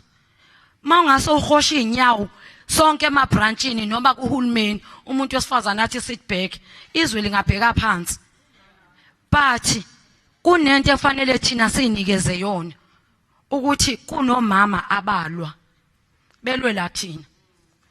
Mina ke ngenhlanhla experience ukusebenza kwaMama Teresa Mthembu waqala esebenza ewadini yami eseyimeya yase South. Ngikubonile ukusebenza kwakhe umuntu eyimeya aphinda be uPR ehle shona ezantsi ngobusuku emjondolo ahlale ama meetings asemjondolo ebusuku angayisabeli impilo yakhe. But ngoba umuntu wesifazane njengoba besho uComrade uNomagugu ayidumile. Even ukuthiwa kwenziwa ama lecture it's few only August kwenziwa ilecture ngomuntu wesifazane. Only August. Ongazi uthi babengekho emzabalazweni. But we need abantu besifazane abangaphambili omama uSisulu bona basukuma bathi enough is enough. Thina asisekho kuleso sikhathi sabo ipolitiki yayibavuna ngaleso sikhathi. Thina okwethu ukuthi enough is enough singapreach sikwenze. Iloko.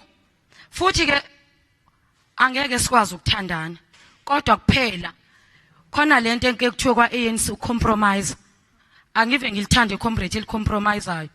Wehle nje ngamasibomu. Futhi ke mangabe uzazi ukuthi unamandla ekumobilizing uke wehle nje ngamasibomu esikhundleni khona ukwazi ukuthi kuphusheke.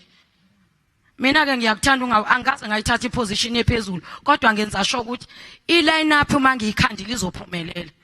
Because I know ukuthi ngizosebenza phansi ngo last minute. Engifuna ukuthi ke bomama kule dialogue esiyenzelwe ingane encane uNtokozo asihambe siyoyithulula nakwabanye kungenzeki lokho okujwayelekile sifike silalele kahle kanje nasemasontweni kushunyayelo kuthiwa thanda umakhelwane njengoba uzithanda uhluleke ukuyothanda umakhelwane but lokho esikuzwe la asihambe siyokupreach sikwenzisise. Yabo ngabo phangisha ifirstborn yami lento engishoyo kwakureshu ingane kadadewethu oMagcini uInspector Mamtshali waze wathi kumina uSulumane wathi Sibongile ngiyaqala ukubona umuntu wesifazane lokho ngaba uInspector it's been years obopha ngisho yakhe ingane ayizalayo. Bazalwane ukuba umama kudinga ube nesibindi ngoba wakwathi ubaba umfundisi wami awukwazi ukuba umzali umzali kwezakho kuphela nakwingane eyiorphan kwamakhelwane ayazi ukuthi nomzali makhona wena. Ngiyabonga asiqhubekele phambili.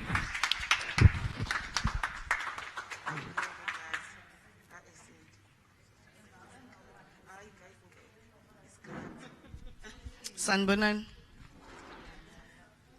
Ngicela ukubingelela ingane encane. Ingane encane usihlalo.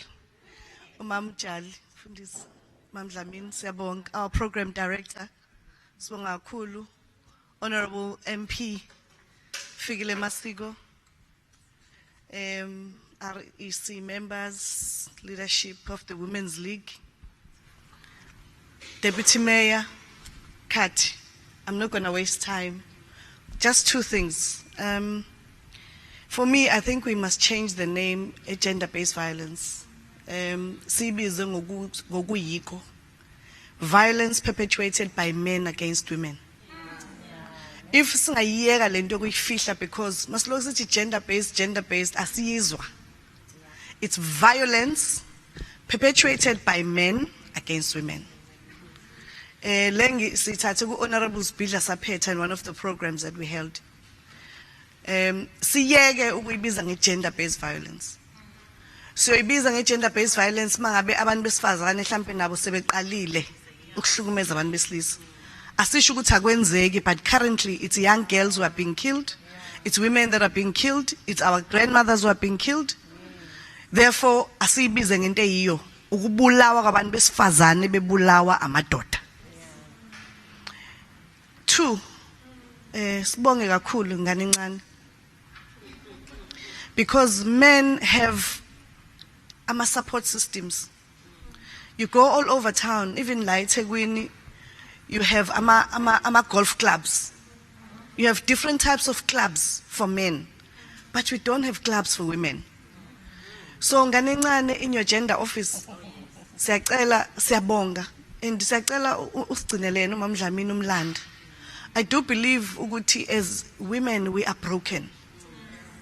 There is no woman that I know who has not experienced what Mama Dlamini has spoken of. Either kudadwabo or kuyena or umntwana wakhe or cousin sister wakhe or best friend wakhe. So izomele lento healing, because I do believe I was healed today. Cishe ngaphuma ngahamba. Mama Dlamini ukhuluma. I could not handle your story because I've experienced it, I've seen it. Ulale ekhaya umuzi umuntu osifazane ekhala outside wase next door umuzi emgaqweni, and sometimes you sit and do nothing. So we do need healing. So if we can continue with this healing, masiphelile COVID sibe nama healing prayers Fundisa uJali, where women like uMama Dlamini sibabiza abantu besifazane kungagcini kuphela ngoAugust, because women are killed from January 1 to December 31. There is a woman that's been killed. So masifuna ukuyithatha njengento yeCovid, kuzomela siqale siwenze lama clubs azolidwa ingane encane through her office ebamsene noMama Jali noMama uDlamini, basibize nje bahambe all over. Ushilo umama ngikhohlwe isibongo sakhe ukuthi ayihambe yonke indawo lento and assist women baseThekwini, because yonke into iqala eThekwini. Sibonga kakhulu ngane encane. Inkosi ibusise isigcinele wena ikulonde njalo. Siyabonga.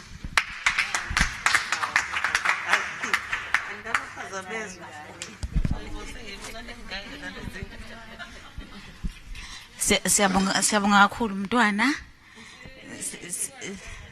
Siyabingelela kakhulu kumama uBishop uJali na kumama uDlamini noNgqongqoshe wethu esehambile nomntwana. Ngiyazi akafuni kodwa ngibona ethule makusho izikhulu zaseParliament ukuthi umntwana. Siyabonga kakhulu, siyabonga nakuwena program director. Angeke ngisanda kakhulu. For me is 6th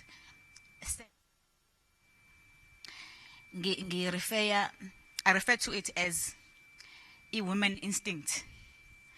Ngoba kwesinye isikhathi iyasiza, kwesinye isikhathi iyasilahlisa. Kade ngilalele uMama uDlamini ekhuluma ethi wayethi esenhlungwini eshaywa.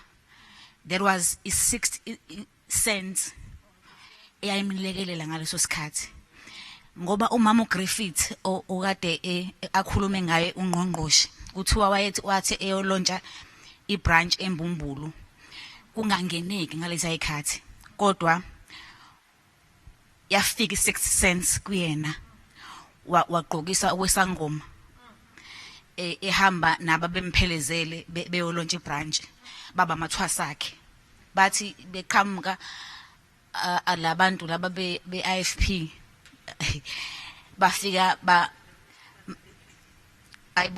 sorry bathi befika laba bevinjwa khona makuvula imoto kwabonakala isangoma sihamba namathwasaso.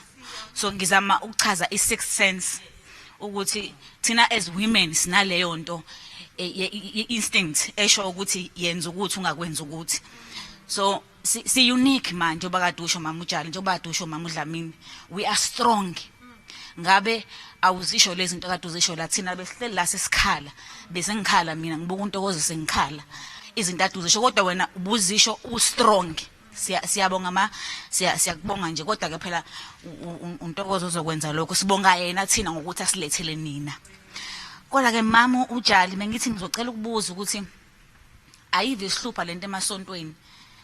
Mina I'm a woman, I'm a wife, I'm a firstborn, because nokuba firstborn we challenge on its own. Ngiyi firstborn ekhala ngunkosikazi kwami kaNgcobo, ngiwumakoti mase ngifika kwaNgcobo kaMazuma, angise yena unkosikazi sengumakoti. ngiphinde ngube umama. Zonke lezi igaba lezi ufuna ngizihambe ngendlela ezihlukene. Uma ngiwumama ufuna ngifundise abantwana bami. Uma ngiwunkosikazi ufuna ngishintshe ikapesi ngibe unkosikazi nginake nobaba. Uma sengiwumakoti ufuna nginake isizwe sakaNgcobo. So as sikuthwele konke singabafazi. Kodwa ke I'm a church goer. Nansi inkinga yami manje emasontweni kunababizelwe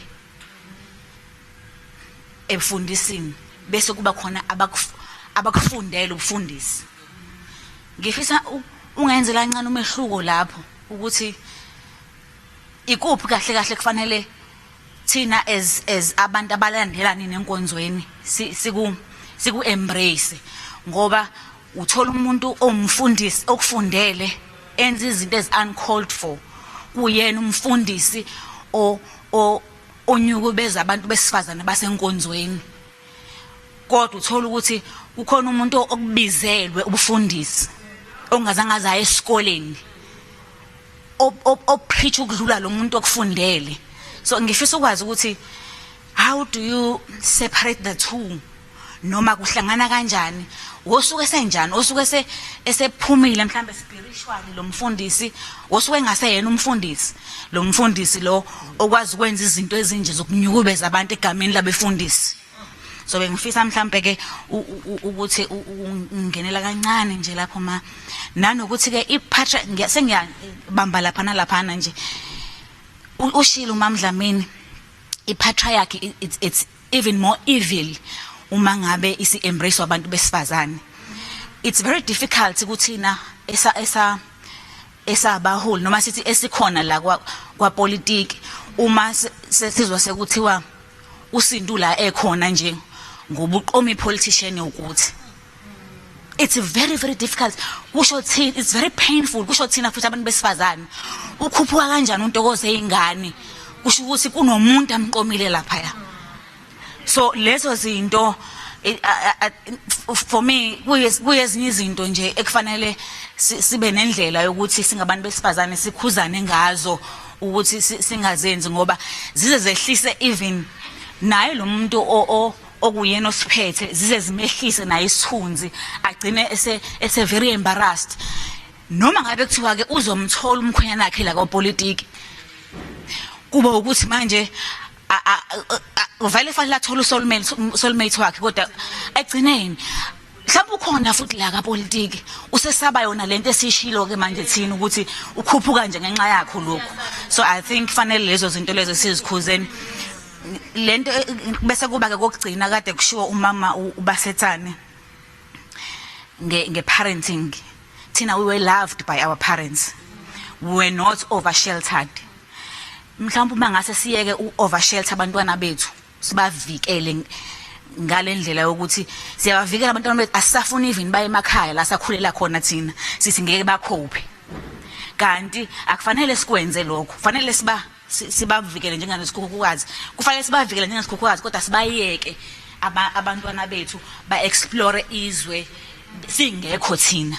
Ngoba uma usabela ingane yakho ukuthi ayiyempendle la ukhulele khona wena, uma ngase kuthi uyashona kusasa fanele ingane ithathwe abantu basempendle shothi leyo ngane uthi iyoba yiphara because awuyanguzi uyikhusele but we oversheltile. So we must stop doing that. Thank you. I'm not sure if I can just give 1 minute for you to respond to the questions that were asked. Just 1 minute each.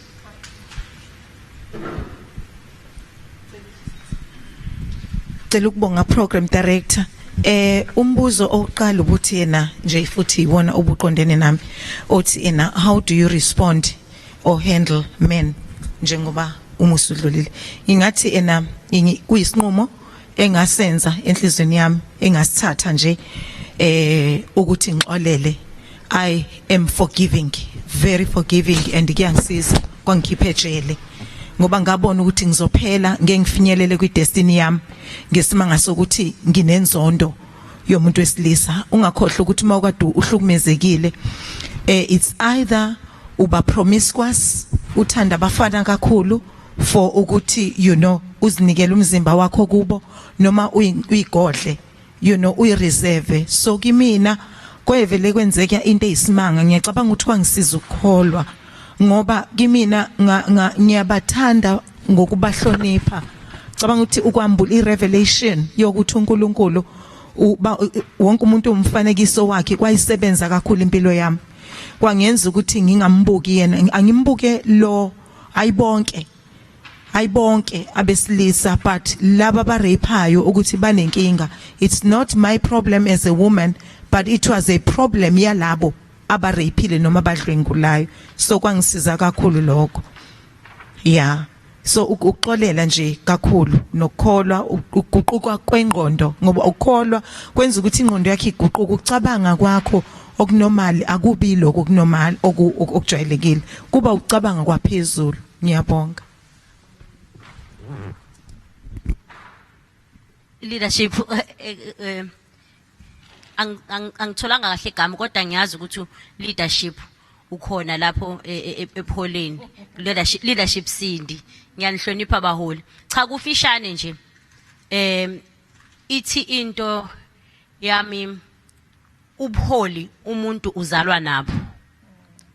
Ubuholi ungabufunda uze ube ne doctorate, kodwa ubuholi umuntu uzalwa nabo.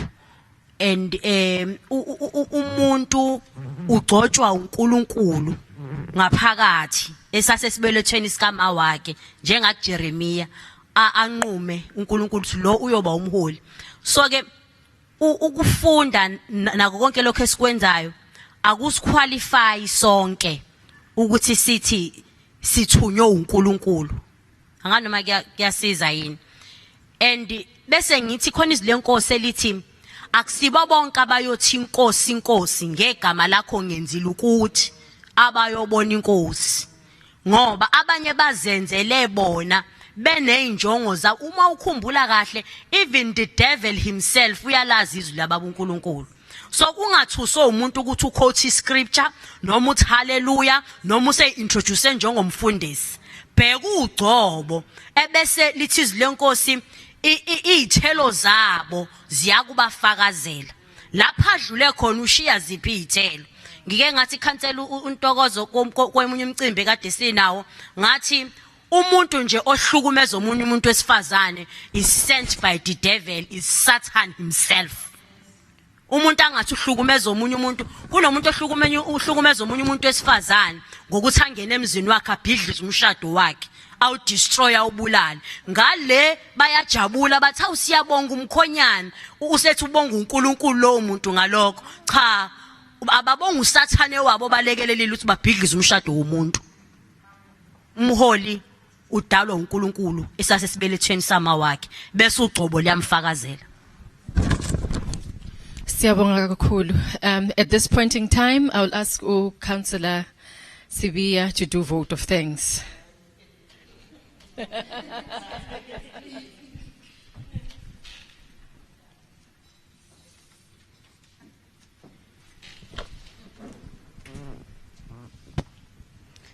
Sanibonani.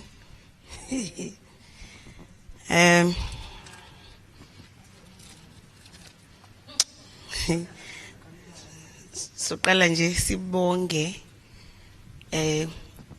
ubaba umeya wethu, ubaba uMxolisi uKhawunda, for granting us permission ukuthi, because phela nathi njengoba sikhona lapha emkhandlwini si executive, we have our own chairperson okubaba uKhawunda. Esithe uma siya kuye with the program wafike wathi hambani bantu besifazane niyokwenza umcimbi wenu, ngoba siyaqonda ukuthi akekho umuntu ongakhuluma kahle ngezinkinga enibhekene nazo kudlula nina. So izinkinga zethu challenges that we face awethu, so kuba kuhle kakhulu uma ikhulunywa yithi futhi. I'd also like to greet our whip and thank her engaseko, whip of our portfolio committee, Councillor Yolanda Young, who was here with us, ngesikhathi siqala, who has left because of other commitments.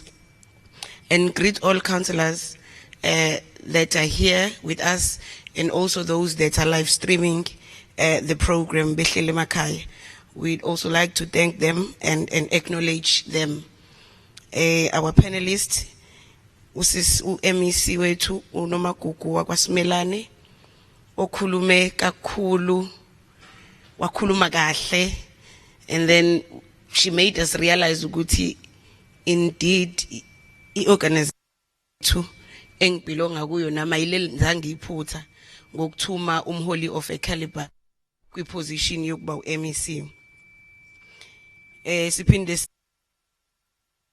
sitsane yabona kungabi kwakhe, I missed a groupie moment, ngakhula ngim-admire kakhulu.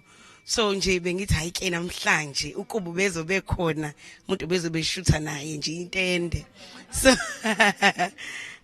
we thank her very much ngama contributions akhe, indlela akhulume ngayo nathi. I don't know if sinoticile yini how her face just lit up mayikhuluma ngo-1994, uvese wagcwala ismile. And when you know umzabalazo wethu and u-1994 umbuke first Miss South Africa wahulumeni wentando yabantu indlela ajabule ngayo ngo-1994, then you realize ukuthi hayi man, khona lento eza kahle eSouth Africa, ikhona lento eze kahle after u-1994. And Mamzodwa, guys, Mamzodwa, I met her kuma programs amanye nje akhuluma ngabo gender-based violence, but what touched me the most about her was how she overcame zonke izinto that she went through. For omunye umuntu ungathi mase kwenzeke konke, you just give up on life, awusanandaba nalutho, awusayimisele ngalutho. If 10 years later she went back to school, then it tells us ukuthi guys akukho over until impela God says it over. So kumina wahlala nje inhlizweni yami ngathi nje lo mama sengathi abantu bangahlala bemuzwa, because we get stuck ezintweni ezingezinhle ezisehlakalelayo sigcine simisa izinto ezinhle that uNkulunkulu has in store for us. So abantu abanjengomamzodwa, abantu that you would wish abantu engathi bangahlala bemlalela, because I know njengoba ekadesho uHonorable uZinhle ukuthi kuyenzeka ukuthi izinto zonke akhulume ngazo may not have affected mina personally ukuthi empilweni yami, but I know someone uyabona nje iyasithinta kodwa sonke. Siyabonga kakhulu mamzodwa, siyabonga nje even for respecting us when we invited you over. Siyabonga nje, we just pray that God strengthen you. Nami ngeke ngachiphiza ke Sindi futhi ngase ngithi hayibo manje ngizokhala njalo mamzodwa mekhuluma, hayi man angisafuna ukukhala, so angiseza ukukhala, instead sengifuna ngase kugcineni. Namanje uthe ikhuluma bese ngijaha ukuthi fika ngase kugcineni, fika la usuyimanager Eskom, yabo fika la sesithi waphakama umuntu osifazane, ngoba leyo ukukhala angisayifuni. Siyathanda ukubonga kakhulu mamzodwa. Bishop siyabonga kakhulu for touching our lives, ukuthi uNkulunkulu akusebenzise, because when we speak of spiritual growth, as abantu besifazane nje ngingazi mina ngazi ngempela futhi namanje ngiyasho ukuthi understand ukuthi when you are not a praying woman uba yini. Uyabo angisho ukuthi when you are not a Christian ningangizwa, I'm just saying when you are not a praying woman, whether uyilomi luphi uhlobo lwenkolo, but if you are not a praying woman angazuma kanjani. So ukuthi sibe nomama abanjengo Bishop Ujali in our midst bazokhuluma nathi nge-spiritual growth, kuyasenza that we reconnect with our spiritual being as well, because thina we get too busy ngezinto eziningi that we do empilweni, and ugcina ukhohlwa ukuthi hayibo kukhona nespirit nalomuntu wakamoya odinga naye ukukhuliswa. MPL uZinhle Cllr, siyabonga kakhulu umhlonisho i-attendance ukuthi uma sinimema sinicela nje ukuthi nize nizosijoyina niphumelele. Member yeParliament usisi wethu Honorable Fikile Masiko, siyabonga sisi. Deputy Mayor of Umdoni, ngisayitha laba basuke ngaphandle bazalwane beza bathi bafuna ukuzohlala nabafazi baseThekwini when we are having lama discussions, because these three women could have had other things mhlambe better to do, but they opted to come here and sit with us and also engage and contribute in our gathering. We thank you guys very much. And We believe ukuthi nani lapha enikhona uNkulunkulu will elevate you, because our society need more women of your caliber. Our society need more women abanemqondo lo ennawo. Leaders that are here, because I know that we are gathering here with leaders from different structures at various levels. Thank you very much, ladies. Ngihleli la ngiyanibuka ngithi naze nabahle ngiyabuka ngithi yazini saze sabahle. Siyabonga kakhulu for attending and sifike sithi asifuna umcimbi wethu ukuthi sibonakale nje singekho bahle, size emcimbini wethu sibe bahle, siswenke ngathi siya kwi date. Yabona lokho kuswenka, because sijwayelekile ukuthi ngathi izinto zethu sithi awuvela amantombazana kodwa ngizobuka uba, but you guys niqedile leyo nathi siyobukana sodwa sibahle nje. Thank you very much nibahle kakhulu. Our comms unit siyabonga kakhulu ukuthi you've been with us nasibekezelela even when we delayed ukuqala, you still here with us. Thank you very much. We don't take it for granted. Siyanibonga nje kakhulu, because I notice even on our social media page yakaMasipala that people are commenting laphayana, we are live, and abantu abangekho nathi are able to interact with us. Kunanama comments engiwafundile nje ukuthi uyazini lento eshiwo honorable uCele uzinhle ukuthi as women we are damaged. Ubona lapha wonke umuntu uthi hey siyabonga, siyabonga. Kusho ukuthi lento sihleli siyayifuna ukuthi ngathi singahlala sikhuluma ngalezi zinto. But mina ngithi khathele manje ukukhuluma ngalezi zinto. As like ngikhathele ukuthi every time we meet siyabalisa. Let us meet and celebrate women. Let's just meet and celebrate each other. Uguti, yabona, we after this gathering, we gather the next time. We are saying from la saphuma sayonzani, saphuma la sayako kwenzani ukuzakha thina nokwakha impilo zethu. Siyathanda futhi ukuthi sibonge our program director. Siyabonga kakhulu sisi, waze waliphatha kamnandi uhlelo. Siphatheke kahle, sijabulile. Kakhulu nje nendlela olushayela ngayo iyashesha impela. Sengizohlala phansi mina bekuwukuthi ngibonke, but ngifisa ukuhlala phansi ngokuthi njengoba sila having listened to our panelists, I'm looking at women yabo relay umuntu wazi wagijima relay noma wake wayibona. I'm looking at women abaphethe ibhathini ukuthi these women are running. Now njengoba besho ukuthi kufanele masigijima siqalaze emuva ukuthi ubane sizomnika induku lesigijima nayo. These women are here, and let us grab ibhathini from them.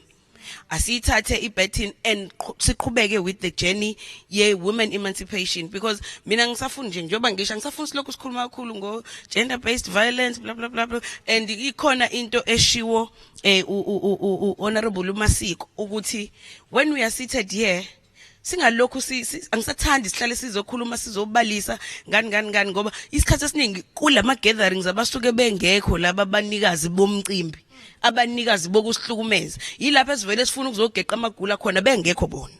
So I said mina ngikhuluma kwenye indawo nakhona siyokhuluma ngo gender based violence. I said we need programs la esizohlala nabo nathi sibe khona and share with them ukuthi how thina we perceive them. How have they portrayed themselves kuthina? Yini esifisa bayishintshe bona? Sikhulume nabo basizwe sizwane sonke, because ekugcineni angeke siphile sodwa, angeke baphile bodwa. So we seriously need to have ama programs where we'll say siyavulelana nje ifuba. Ngoba yabo lento eshiwo uma musibongile ukuthi usaba nohleli naye, usabe nohleka naye, umsabe naye ukuthi angimazi kuzomvuka nini lobubulwane. Uma wami wayezathi ucabanga ukuthi yindaba babe noboya ebusweni, ilwane lezi awungithi kodwa nawe wathi khona kulezo ilwane khona ozoshada naso sakaSibiya.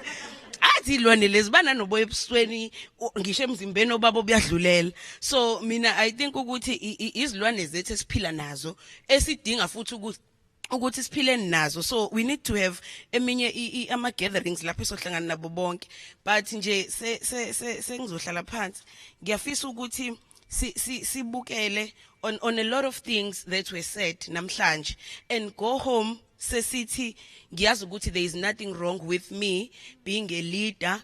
Ngithanda ukufaka amaqhoksi, ngithanda ukumake up, it does not mean I'm less of a leader. Siphume la sizazi ukuthi no, we'll embrace our feminist side, but also we are leaders in our own rights. So ngifisa ukuthi masiphuma la siphume futhi sithi we refuse to be identified ngokuthi sijola nobani, sake sajola nobani, sake salala nobani, sishade nobani. We want to be identified for who we are. So siphuma la sifundisekile kakhulu and si ready ukuthi yabona ke manje siyophila futhi hayi kancane. Uma ngibuka I mentioned that sise what 62 Comrade Umpume ngimzwile nosisi basetsane uma ichaza ingane zakhe ngathi nayi lento ukuthi as women siyakwazi ukuzala ingane ezo4 umazi lo uneconsi lo unje but uphile nabo bonke futhi ubathande bonke. So those are the things that as yamandla nezi wisdom ongayinikezwa umuntu engadingi nane validation yomuntu wesilisa, it comes natural to us. So izinto engifisa ukuthi uma siphuma la siphume sizibuka ukuthi if I can manage ikhaya nengane ezo8 kodwa kube nokuthula nje kahle kahle ukhulisa abantu abawu8 abangafani ngoba ingane nje ungayizala zibo8 azifani. Now if we can manage that, yini ngasihlula ukumanage our own businesses because we can manage ingane zethu ezingafani. Yini ngasihlula to sihlangane kanje siqhamuke nezinto ezosisa phambili because siyakwazi ukuyenza lento emakhaya. So ngifisa mina siphume la sibuka izinto eziningi empilweni and also nale eshiwo ngomama wezi esifaka nje kulayini wokugqoka. I think serious kunento endleleni omtshela ngayo umuntu noma umaddressa ngayo umuntu. And as women we lack that sometimes. Ukuthi ukube ngempela kwaqhamuka sethi uqhweka kanjani yabo ngangizolimala, but wangibizela nje eceleni wathi ngani yami i-executive le awungathi awumangathi kulesla i-executive le akugqokwa kanje. And emva kwalokho angiphindanga ngafuna ukukhunjuzwa. I'm saying ikhona indlela umuntu wesifazana angakha ngayo omunye umuntu wesifazane ngaphandle kokumenza afeel belittled or amcike or abukise ngaye. So we have a responsibility as well to build each other, sakhane kahle, sakhane ngendlela yokuthi nakusasa ngiyafuna ukuzwa ukuthi namhlanje ucabanga as a result mengifika nje kusense ngifike ngithi sawubona athi waze wamuhle ngithi nazoke uyabo. So izinto lezo ekufanele sikhulisane ngazo ezabantu besifazane. Thina ke we are very much grateful because njengoba bethi ngingane encane angisiyona njalo ingane mina kodwa ke angisiyona ingane, but I'm very grateful mina to the sisters that I met in the organization that we belong in, which is the African National Congress, because laphayana ayingibatholile osisi guys. Mina ngiyazithandela ke ukuthola osisi kodwa angithandi bathi ngiyingane kodwa bayasho. But I'm very grateful ngempela ukuthi we met as abantu abahlanganiswe umsebenzi nakho konke, but kwadlula lapho sagcina sesiyazi ukuthi when I'm sick I know ukuthi the first people to contact are my sisters in the movement, are my sisters that have become my friends and everything else bephuma from the movement. Abantu engikwazi ukukhuluma nabo even nangeimpilo zethu nje ezingasekho emsebenzini nakho konke, abantu okwazi ukubaxoxela your frustrations, izinto ezikuphatha kabi. So we have a responsibility as women ukuthi asakhaneni bafazi, asakhaneni bafazi, asimotivateaneni bafazi, asidonsaneni. Khona ubaba uDon Matera othanda ukuthi spirit of ubuntu says faneke ushaye on your marks get set bese thi but before uqala unyakaza just look back uqalaza ukuthi ubani that you can take along with you. Now as women we have a responsibility to ensure ukuthi uma uqala nje you uqalaza another woman that you will take along with you. Mhlambe if it wasn't for abantu besifazane in my life aba njengo ma wami ongizalayo intombi yamakhanya and other women that I met empilweni umaqhutshekwa ungabe mhlambe asinayo leyo nto yokufuna ukuthi mawukhula sengathi ungakhula nabanye abantu ngoba uyababona nabo and then ngafika nakwa ANC ngafica abantu besifazana abanjalo bathi masikhula sikhule sonke so nami sengiye ngithi baze bayifaka i-challenge because nami manje sekufanele ngingacabanga ukuthi fanele ngijabulela uqenqeleza phambili fanele ngicabanga ukuthi uma nginyuka konje sinyuka nobani because iyona ndlela ezokwenza ukuthi singasalokhu sikhala ngepatriarchy sikhale ngani kuba ukuthi uma ngihlele ekhaya nami ngicabanga into enhle ngicabangela uComrade Usindi uma ngicabanga into enhle ngicabanga uComrade Mpumi uma ngicabanga into enhle ngicabanga uDen anginjalo uma ngicabanga into enhle nje ngicabanga uThami ngicabanga uThemba ngicabanga uVusi ngicabanga ubani but ngiyabacabanga abantu besifazane and of course laba abane potential and capacity because enye into mina ngifuna sihlale sidatshukelwa nje ngoba sekuthiwa phela igender sekubalansiswa igender angifisi mina kubalansiswa igender ngathi ngifisa ukuthi kuthiwe kodwa mawungathathi yena uzothatha bani sifike kulelo zinga lokuthi makucatshwanga ukuthi hayi le position ifanele uMamzodwa kuthi makuthiwa ubani omunye ngaphandle kaMamzodwa asisi stand out so ngiyafisa ukuthi uma siphuma la bafazi singagcini ngokukhuluma sibe nama dialogues kanje nama seminars and then sibuyele emakhaya and go back to our old ways siyohlangana namadoda siyothi hayi kodwa lo siphume la sithi thina we are serious ngokwakho umuntu wesifazane uma umuntu ofunda iBhayibheli ngiyalifunda iBhayibheli mina ngoba ngiyakholwa and mhlambe before lokho unikenizwe yini abantu mabekhuluma ngalento yokuthi isono sangena ngomuntu wesifazane bathi ngoba uEva wathi Adam abadla isithelo esiphathi nendawo ababe besakhuluma kakhulu when uNkulunkulu decided as well ukuthi uyamkhipha umuntu esonweni ukuthi kwafanele kube khona uMaria omunye umuntu wesifazane futhi yabo bese bevele bafuna ukukhuluma ngoJesu bemiyeka uMaria ukuthi siyakwazi ukungcoliswa uma ngabe kuthiwa sadlisa uEva isithelo but asibe sisakhulunywa ngesikhathi sesikhuluma ngokuthi sengabe sekufanele umuntu akhishwe esonweni uNkulunkulu wadinga umuntu wesifazane ukuthi kubuyiswe izwe futhi so izo zonke izinto lezo othi mawubuka ubona ukuthi hayi kuncane okukhulunywa ngathi okuhle yathi kukhulu esikwenzayo okuhle now if kuthiwa izwe lonke uluntu lawele esonweni ngoEva imagine thina sonke sihlangene la singabambana siye phambili ukuthi angeke yini kuthiwe futhi izwe lalunga ngabantu besifazane besebenza ndawonye siyabonga kakhulu sengihlala phansi ngicela ukubonga uphi bandla mapholo hey guys ngeke ngaba ngibenza ubulungisa mengingambonga indoda emfishane esisebenza naye office ubaba uNgcobo benosisi wakwamajola usisibongiwe abe bengihlupha guys ngo12 ebusuku sihlalo sekunokuthi so thank you very much guys for pulling program enhle kangaka together because nina you would know ukuthi thina sivele sithi sifuna iprogram enje sifuna bani noba bese ufuna ukuyophola ekhaya angizange ngiphole lana bekuba nento encane ungena WhatsApp uzothi usafunda kabongi ungena kaMlulami kodwa nkosisaze salingwa but thank you very much siyabonga and into eniyenzile ukuhlupha kwenu kube nomvuzo omuhle before ngihlale phansi sengizocela ukuthi abahlonishwa abakhona phakathi kwethu basondele la ngaphambili siphe our panelists izipho zabo bese ke mhlambe hayi kodwa sesibongile sekuyoba ukuthi nje mase sigoduka sihambe kahle siphephe kakhulu nakulo COVID osihlasele siqhubeke noku adhere to the regulations thank you kakhulu